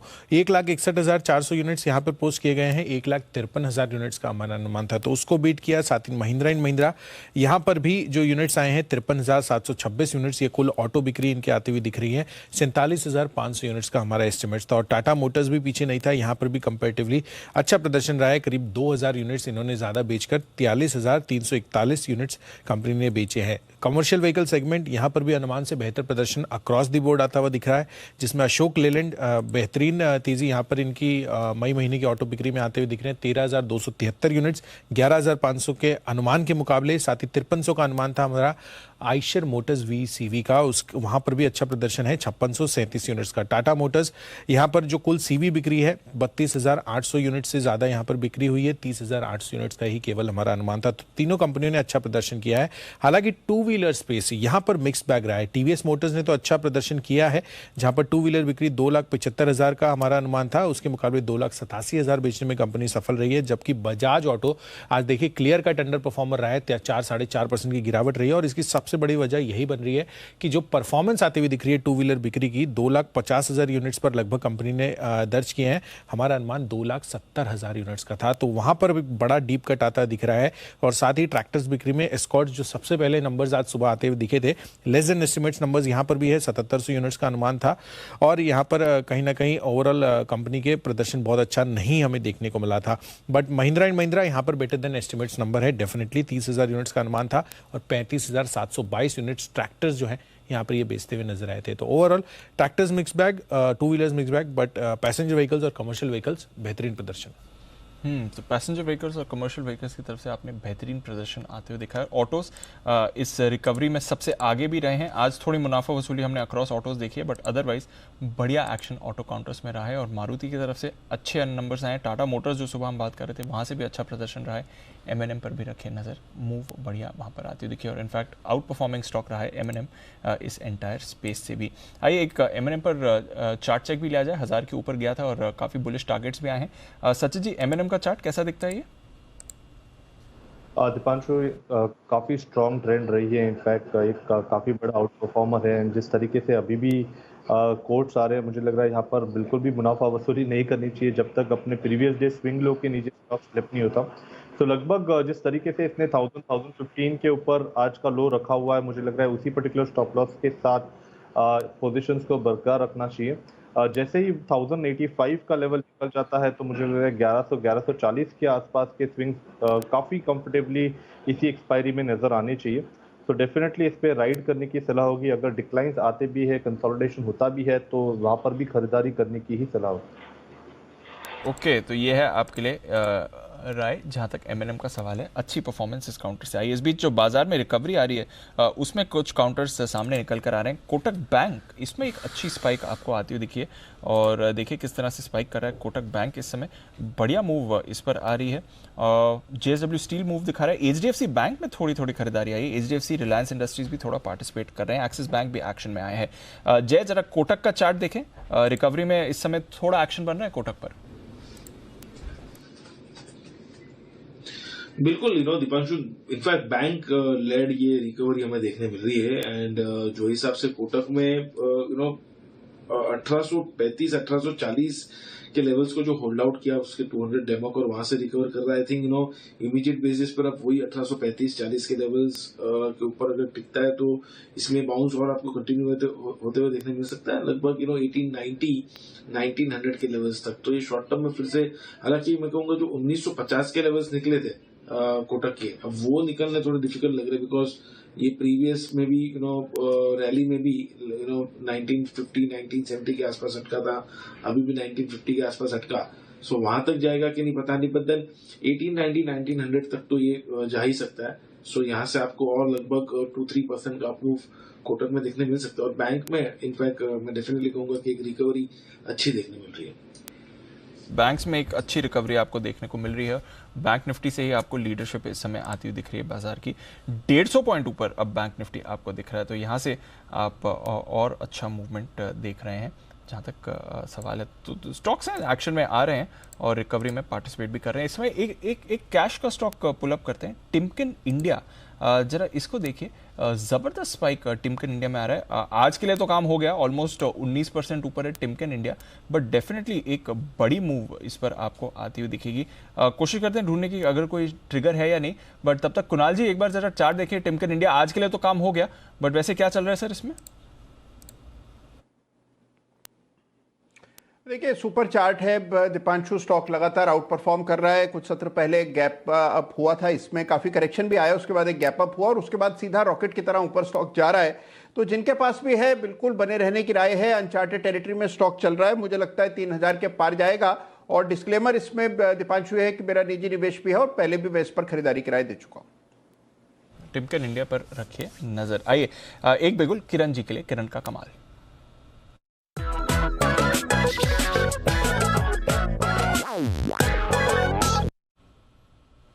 बताएं सर।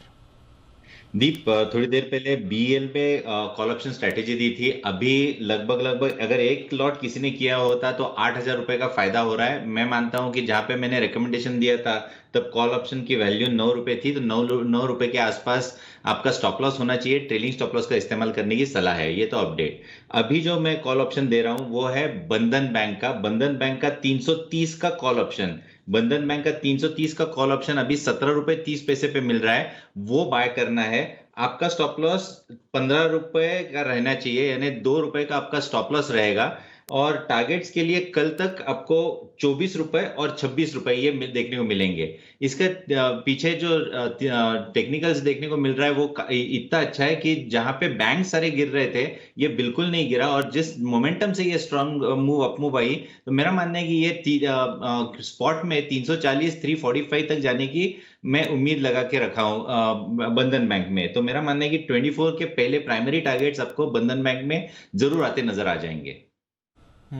तो ये है आपके लिए बंधन बैंक जहां पर रखनी है आपको नजर। कॉल ऑप्शन के जरिए 330 का कॉल खरीदना है, इस पर रखें नजर। एक्शन इस पर भी बन रहा है। बैंक स्टॉक से रिकवरी आपको आती दिख रही है। इस बीच बैंक स्टॉक की रिकवरी इसलिए आ रही कि बैंक निफ्टी की आ रही है। बैंक निफ्टी और बैंक निफ्टी की रिकवरी में इस वक्त जो सुमित जी ने आपको दिया है हीरो या जीरो कॉल बैंक निफ्टी का 35,500 का कॉल ऑप्शन, हीरो जीरो नहीं सॉरी 211 में दिया था, उसके टारगेट 311 के हासिल हो चुके हैं। वाओ, मिनटों में, घंटों का काम मिनटों में कर दिया सुमित जी ने, क्या बात है, कमाल। तो सुमित जी के टारगेट सेट होते हुए आपके लिए इस बधाई सुमित जी, साक्षात सुबह दे देंगे कल जब आएंगे, है ना। तो बढ़िया कॉल रही, 311 वाला टारगेट हिट और शानदार रिकवरी है एकदम। और देखो निचले स्तर से निफ्टी भी 100 पॉइंट ऊपर आया है और बैंक निफ्टी तो करीबन क्या गजब आया है, मतलब 450 पॉइंट बढ़ गया, 450 पॉइंट बढ़ गया सर, कमाल। क्लोजिंग अच्छी होती दिख रही, बढ़िया क्लोजिंग हो रही है, वेरी नाइस। सारे banks ICICI, Kotak, axis, HDFC सभी ने पार्टिसिपेट किया है और वो इस रिकवरी को लीड भी कर रहे हैं। बैंक निफ्टी पर एक बढ़िया स्पाइक आया है। एक और काउंटर जहां पर अच्छी मूव आ रही है बैंक्स के साथ सर मेटल्स पे भी रखिए नजर, और स्पेशली JSW स्टील, इस पर फिर से आपको एक्शन बनते हुए दिख रहा है। एक बार मुदित जी से जरा चार्ट चेक लिया जाए JSW स्टील पर। मुदित जी बताएं सर। दीप, बिल्कुल मैं इसी स्टॉक को ट्रैक कर रहा था और मैं हैंड भी रेज कर रहा था इस स्टॉक के लिए। अगर आप बिगुल बजाना चाहते हैं तो प्लीज बिगुल बजा दीजिए। बिगुल मुनाफे वाला मुद्दा।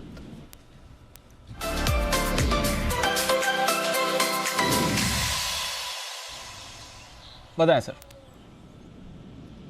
बिल्कुल, देखिए 9-9.5% के OI एडिशन के साथ जिस तरह की बाइंग देखने को मिल रही है, और अच्छी चीज क्या नजर आ रही है JSW स्टील में, जहां मार्केट में वोलेटिलिटी देखने को मिली, सुबह से OI एडिशन उतना ही बना हुआ है। साथ के साथ कहीं भी कोई वोलेटिलिटी में स्टॉक में कोई भी करेक्शन देखने को नहीं मिला है। आज सुबह से जिस तरह के चार्ट्स बने हुए हैं, एक बड़ा अपसाइड मूव यहाँ से देखने को मिल सकता है। तो ऑप्शन के जरिए बनाएंगे तो स्पॉन्सर वाला ऑप्शन चलेंगे। पहला टारगेट जिसका 37 का होगा, दूसरा टारगेट 42 का होगा, स्टॉप लॉस बनेगा 23 का।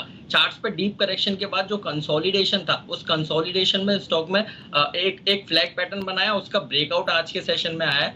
बढ़िया वॉल्यूम के साथ बाइंग देखने को मिल रही है, तो चार्टिकली काफी पॉजिटिव है। डेरिवेटिव डाटा भी यही इंडिकेट करता है कि स्टॉक में बड़ा अपसाइड मूव देखने को मिल सकता है। तो ऑप्शन के जरिए पोजीशन बनाएंगे 37 और 42 के टारगेट्स के लिए, स्टॉप लॉस रहेगा 22 का। 70 का call, right sir? Yes okay, 570 का कॉल खरीद कर चलें JSW स्टील पर। यह है आपके लिए मुदित जी की राय इस समय आती हुई दिख रही है। मेटल्स बैंक्स बढ़िया एक्शन आ रहा है, और इस एक्शन के बाद बाजार पर क्या व्यू बनाना है, आइए लेते हैं आज की फाइनल स्ट्रैटेजी अनिल जी की तरफ से।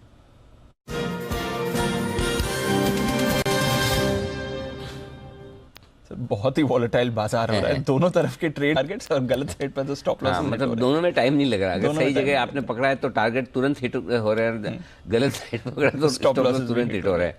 वॉलेटिलिटी काफी है, लेकिन इस वॉलेटिलिटी के बीच में बहुत शानदार क्लोजिंग बैंक निफ्टी की आ रही है 35,700 के आसपास। दीप, समस्या एक ही है कि 30 तारीख को परसों जो 35,826 पर हाईएस्ट क्लोजिंग देखिए, उसके बेहद करीब आप जाकर पहुंचे, 101 पॉइंट नीचे। सो ट्रेडिंग रेंज के हायर एंड पर आप हैं, और कल एक्सपायरी का दिन है और आज थोड़े डाउ फ्यूचर्स वोलेटाइल है। सो थोड़ा सा रिस्क है, अगर फिर भी लेकर जाना है तो बैंक निफ्टी बेहतर है, ठीक है। और अगर आपको बेचकर जाना है तो निफ्टी बेहतर है, ठीक है। Point number 1। Point number 2, Nifty भी 16,500 के ऊपर बंद हो रहा है तो कोई ख़राब बंद नहीं है, मतलब ऐसा नहीं कि जिसके लिए आपको परेशान होना पड़ेगा, बहुत कमज़ोर क्लोजिंग होती दिख रही है। सो मेरा ये समझना है कि एक दिन इंतज़ार कर लें, या फिर आपकी लॉन्ग या शॉर्ट पोजीशन जो भी है उसको हेज करके चलें। फर्ज करें आपकी निफ्टी में लॉन्ग है, 16,500 के ऊपर आप बंद हो रहे हैं, आप 16,300 का पुट ऑप्शन खरीद के चलें। शॉर्ट है 16,700 का कॉल ऑप्शन खरीद के चले, ताकि अगर कोई एबनॉर्मल बड़ा 200 पॉइंट से ज़्यादा का मूव आए तो उसकी आपकी हेजिंग है, नहीं तो कोई दिक्कत नहीं। बैंक निफ्टी का जहाँ तक सवाल है, अगर आप लॉन्ग हैं तो आपके लिए सिंपल 35,300 का पुट ऑप्शन आपके होना चाहिए आपके हाथ में, ताकि 35,300 के नीचे की मंदी नहीं लगती, तो वो आपके पास पुट ऑप्शन है तो आप सेफ हैं। और अगर आप शॉर्ट है तो 36,000 या 36,100 का कॉल ऑप्शन ले लेना चाहिए। तो 300 400 पॉइंट बैंक निफ्टी ऊपर या नीचे का मुंह के आपकी हेजिंग करनी है, 400 से बड़ा हो तो, और निफ्टी में 200 पॉइंट की हेजिंग करनी है, उस हिसाब से आपको चलना है। सिंपल है। फ्रेश पोजीशन आइदर साइड कल बनाए तो बेहतर है। आज के लिए जाने आज नहीं, कॉन्फिडेंस यहाँ इतने वोलेटाइल मार्केट में दोनों तरफ का कॉन्फिडेंस नहीं आ रहा, न तेजी वाली पोजीशन में कॉन्फिडेंस आ रहा। हालांकि रेंज के हाई रेंज पे आने पे ऐसा लगता है कि यहाँ पर मंदी की पोजीशन बनानी चाहिए, लेकिन डाउ फ्यूचर्स आपको बनाने देगा, बिल्कुल, है ना। बिल्कुल। और आज के जो उतार चढ़ाव के बाद थोड़ी और पोजीशन हल्की हुई होगी ट्रेडर्स की, तो कल बाजार आपको लाइट भी मिलेंगे। और जिस तरह का वॉलेटिलिटी है उसको देख के लग नहीं रहा कि आज एफआईएस की बिकवाली का आंकड़ा ज़्यादा आएगा। बिकवाली का आंकड़ा हो सकता है लोकल ट्रेडर्स का ही आए, तो इसलिए थोड़ा सा है ना, और एक्सपायरी का दिन भी, तो थोड़ा सा हल्के रहेंगे तो बेहतर है। Understood sir. तो चलिए ये है आपके लिए बड़ा एक्शन। अनिल जी, कोल इंडिया देखिए 1.5 करोड़ शेयर्स की ब्लॉक डील है, बड़ा आंकड़ा है। 1.5 करोड़ शेयर्स की आप कोल इंडिया में ब्लॉक डील होते दिख रहे हैं। कोशिश करेंगे किसकी तरफ से इतना बड़ा एक्शन हुआ। कोल इंडिया में बहुत बड़ा एक्शन आपको होते हुए दिख रहा है।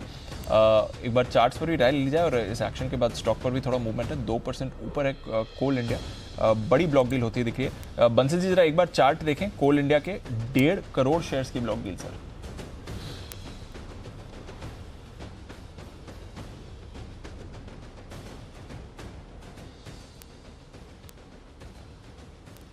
बंसल जी सवाल आपके लिए था सर, कोल इंडिया।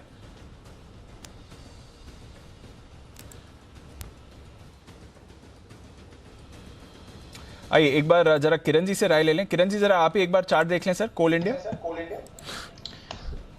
कोल इंडिया में मेरा मानना है कि जो परसों के कॉल दी थी उसको कंटिन्यू करने की सलाह होगी। बहुत ही स्ट्रांग चार्ट पैटर्न देखने को मिल रहा है और जिस तरीके से मोमेंटम है, मेरा मानना है कि अभी आपका ट्रेलिंग स्टॉप लॉस लगभग 193 पे रखना चाहिए। 196.50 पे कैश लेवल्स पे चल रहा है। मेरा मानना है कि 200 पे जो पहला बैरियर है उसके आसपास पहले टारगेट्स कल परसों में देखने को मिल जाने चाहिए, वहां पे रिव्यू लेना चाहिए। कोल इंडिया में ऊपर आने के बाद हम लेंगे रिव्यू, ये आपके लिए राय आती हुई दिख रही है। आइए जय तैयार है अपने जैकपॉट शेयर के साथ।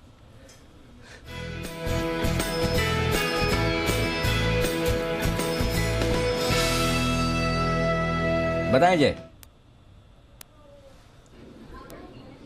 अनिल जी पहले तो एक अपडेट देता हूँ। निफ्टी पे हमने जो पुट ऑप्शन दिया था 45 पे, वो 22 रुपए के आसपास है अनिल जी, तो उस पर 23 पॉइंट का नुकसान है। आई थिंक इसे कट कर देना चाहिए यहीं पे, rather than to wait until tomorrow, because जो हिसाब से रिकवरी आई है bank led, and I really appreciate Sumit for that. बहुत ही बढ़िया वो रिकवरी स्पॉट किया और जो हिसाब से 16,500 के ऊपर अब क्लोज देने को है, आई मीन इतनी मूव आने के बाद आई थिंक वो 16,350 का पुट लेकर जाने में I don't think make sense. So इसीलिए वहां पे एग्जिट कर सकते हैं। मे बी मॉर्निंग में अगर फिर से रिवर्सल देखने मिला तो we can initiate some fresh position out there.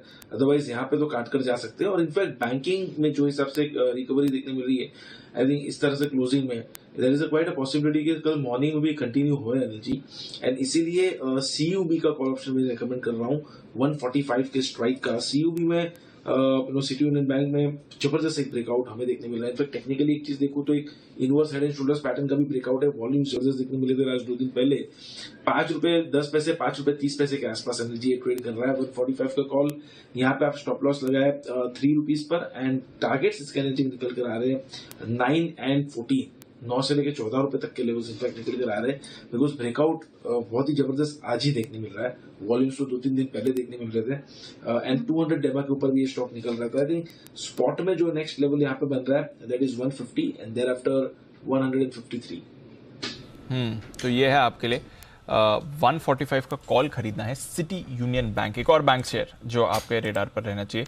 Bank ही हैं जो इस समय मूव दिखा रहे हैं इस समय, और बंधन बैंक पर किरण जी की राय थी, वो देखिए मूव दिखा रहे हैं। फेडरल बैंक भी अब एक्शन में आते हुए दिख रहा है। यहाँ पर एक और काउंटर है। आईडीएफसी फर्स्ट पर भी आप रखिए नजर।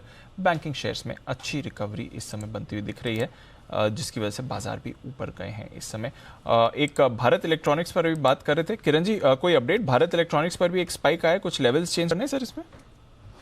मेरा जो पहला टारगेट था 12 का, वो टारगेट हासिल हो चुका है। तो अभी मेरा मानना है कि ट्रेलिंग स्टॉप लॉस का इस्तेमाल करना चाहिए। थोड़ी देर पहले मैंने आपको 9 रुपए पे ट्रेलिंग स्टॉप लॉस देने की सलाह दी थी। अभी मेरा मानना है कि वो 10 रुपए तक लेके आना चाहिए। 11 रुपए 10 पैसे पे ट्रेड कर रहा है। मेरा मानना है कि ये और भी बढ़त देखने को मिल जानी चाहिए कल के सत्र में। यह है आपके लिए BEL, भारत इलेक्ट्रॉनिक्स, जहां पर आपको करके चलनी है खरीदारी, और स्टॉप लॉसेस जो आप किरण जी ने रेकमेंड करे थे वो आप थोड़े ट्रेल भी करके चल सकते हैं इस काउंटर पर। वायदा कारोबार का टॉप गेनर है, 5.25% की तेजी आपने भारत इलेक्ट्रॉनिक्स में देखी, और HAL ये भी लाइफ हाई पर आपको क्लोज होते हुए दिख रहा है। तो अगेन कुछ बढ़िया एक्शन इन काउंटर से आते हुए दिखा है।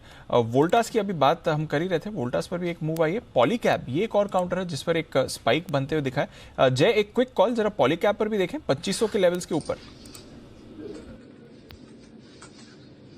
बिल्कुल, दीपांशु, देखिए ये स्टॉक एक समय हमारे फंडामेंटल कवरेज में भी था, उसके सारे टारगेट्स हासिल हुए, और ये स्टॉक में टेक्निकली अगर मैं आपको बताऊं फंडामेंटली कवरेज में था, अब तो नहीं है, बट देन टेक्निकली ये चीज दीप इसमें देखने मिलती है कि ये स्टॉक में कुछ समय से कंसोलिडेशन हो रहा है within the range of 2200 से लेकर 27-2800, एंड जो हिसाब से lower end of the range से अभी reverse, in fact mid of the range से रिवर्स हुआ है।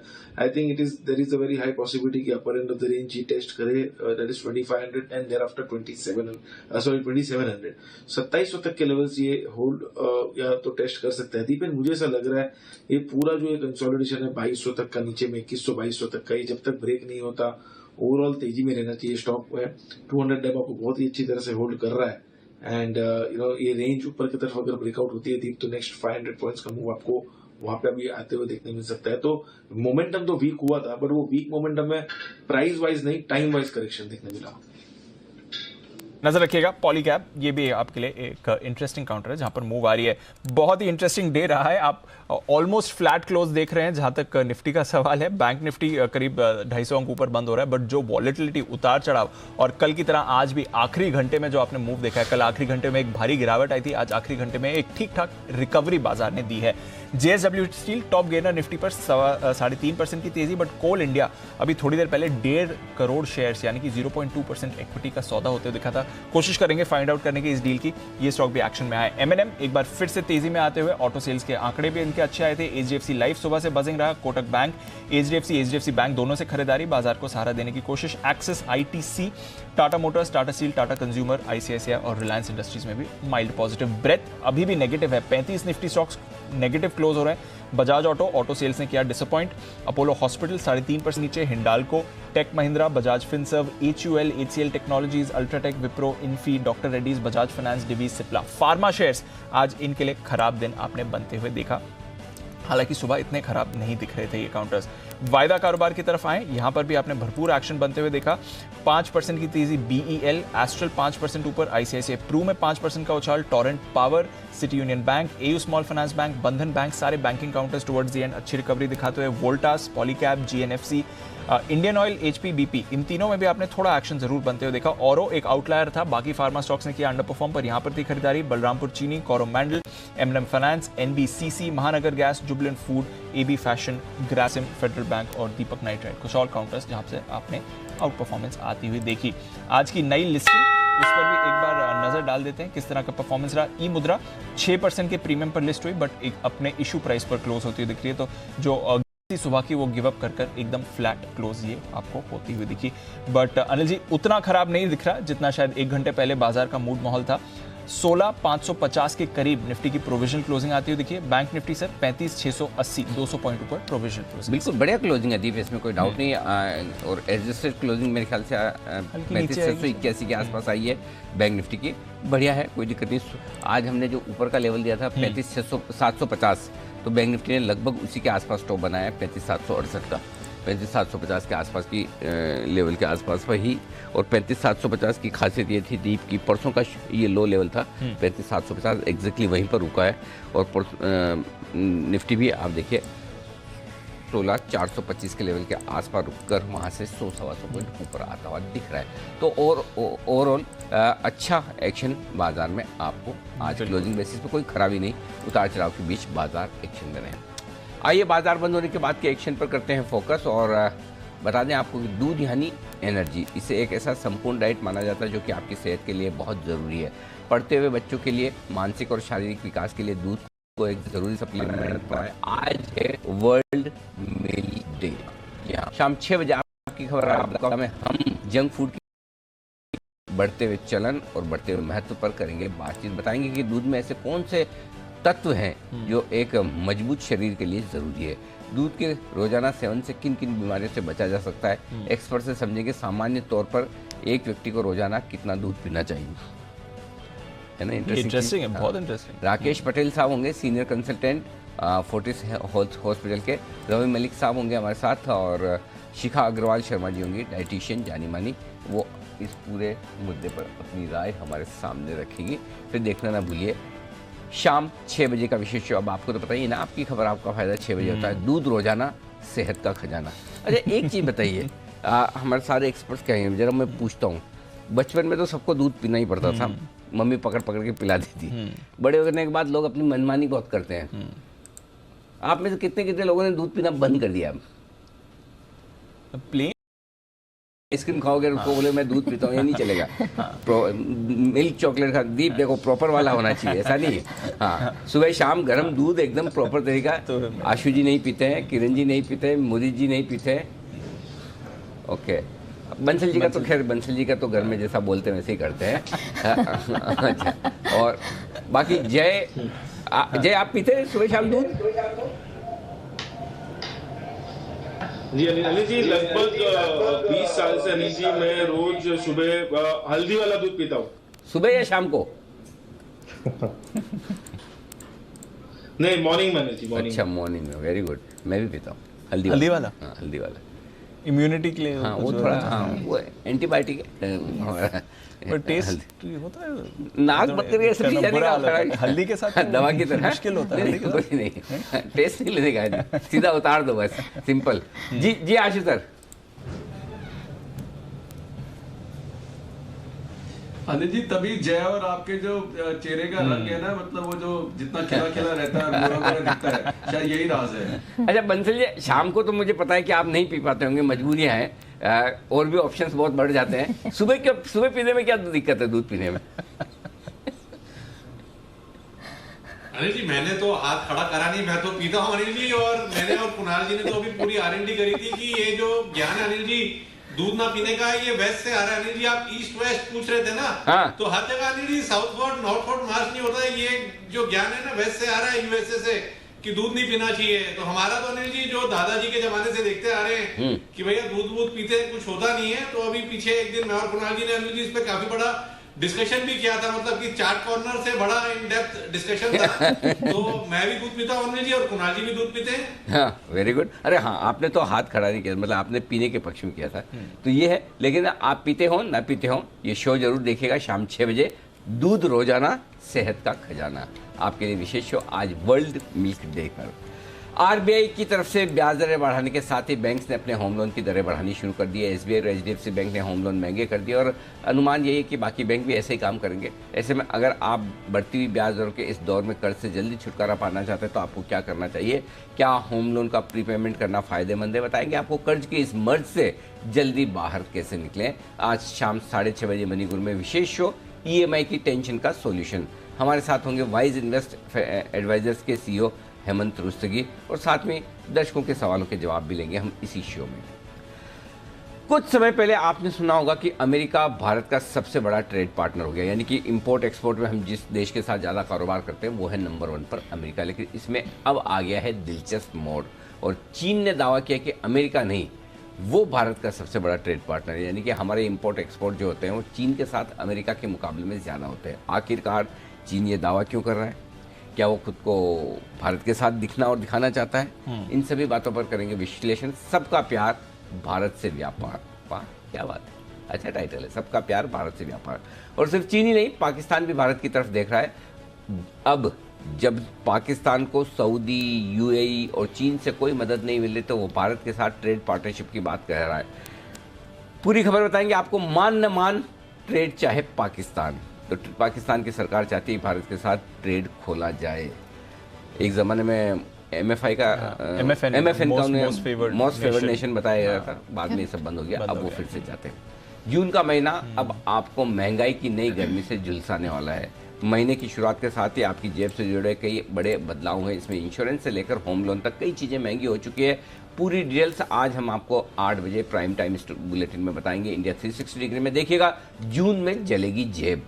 7:56 पर ये हमारी कवर स्टोरी। तो ऐसी कवर स्टोरी जो आपको कहीं देखने सुनने को नहीं मिलेगी, वो है हमारा आज का विशेष कार्यक्रम।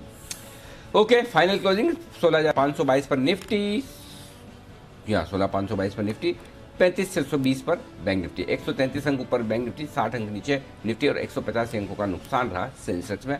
आज की ये है क्लोजिंग। समाचार समाप्त हुए। धन्यवाद गुनाल जी, राकेश जी, किरण जी का बहुत बहुत शुक्रिया, और आशु सर, सचिन जी, जय ठक्कर साहब का भी बहुत शुक्रिया। हाँ, आज किरण जी सॉरी कुणाल जी कुछ कहना चाहते हैं? जी सर। अनिल जी, कल आप प्रस्तुत होंगे कि नहीं अनिल जी? अरे कोई डाउट क्यों है आपको? सवाल ही नहीं, बिल्कुल 100% साक्षात। अनिल जी, अभी आपने अनिल जी अभी जानकारी दी है कि आपके एचआर क्लॉज में है कि बर्थडे के दिन छुट्टी ले सकते हैं। तो अनिल जी, हम ये जानना चाहते हैं, सीधा पार्टी के लिए आना है घर पे या यहाँ पर विद्यमान होंगे अनिल जी आप? समाचार समाप्त हुए। कल आप सबसे फिर मुलाकात होगी। बहुत बहुत धन्यवाद। लास्ट में जो कुछ बोला कुणाल जी ने, आखिरी 2 सेंटेंस में मुझे आवाज भी नहीं आई। Thank you so much.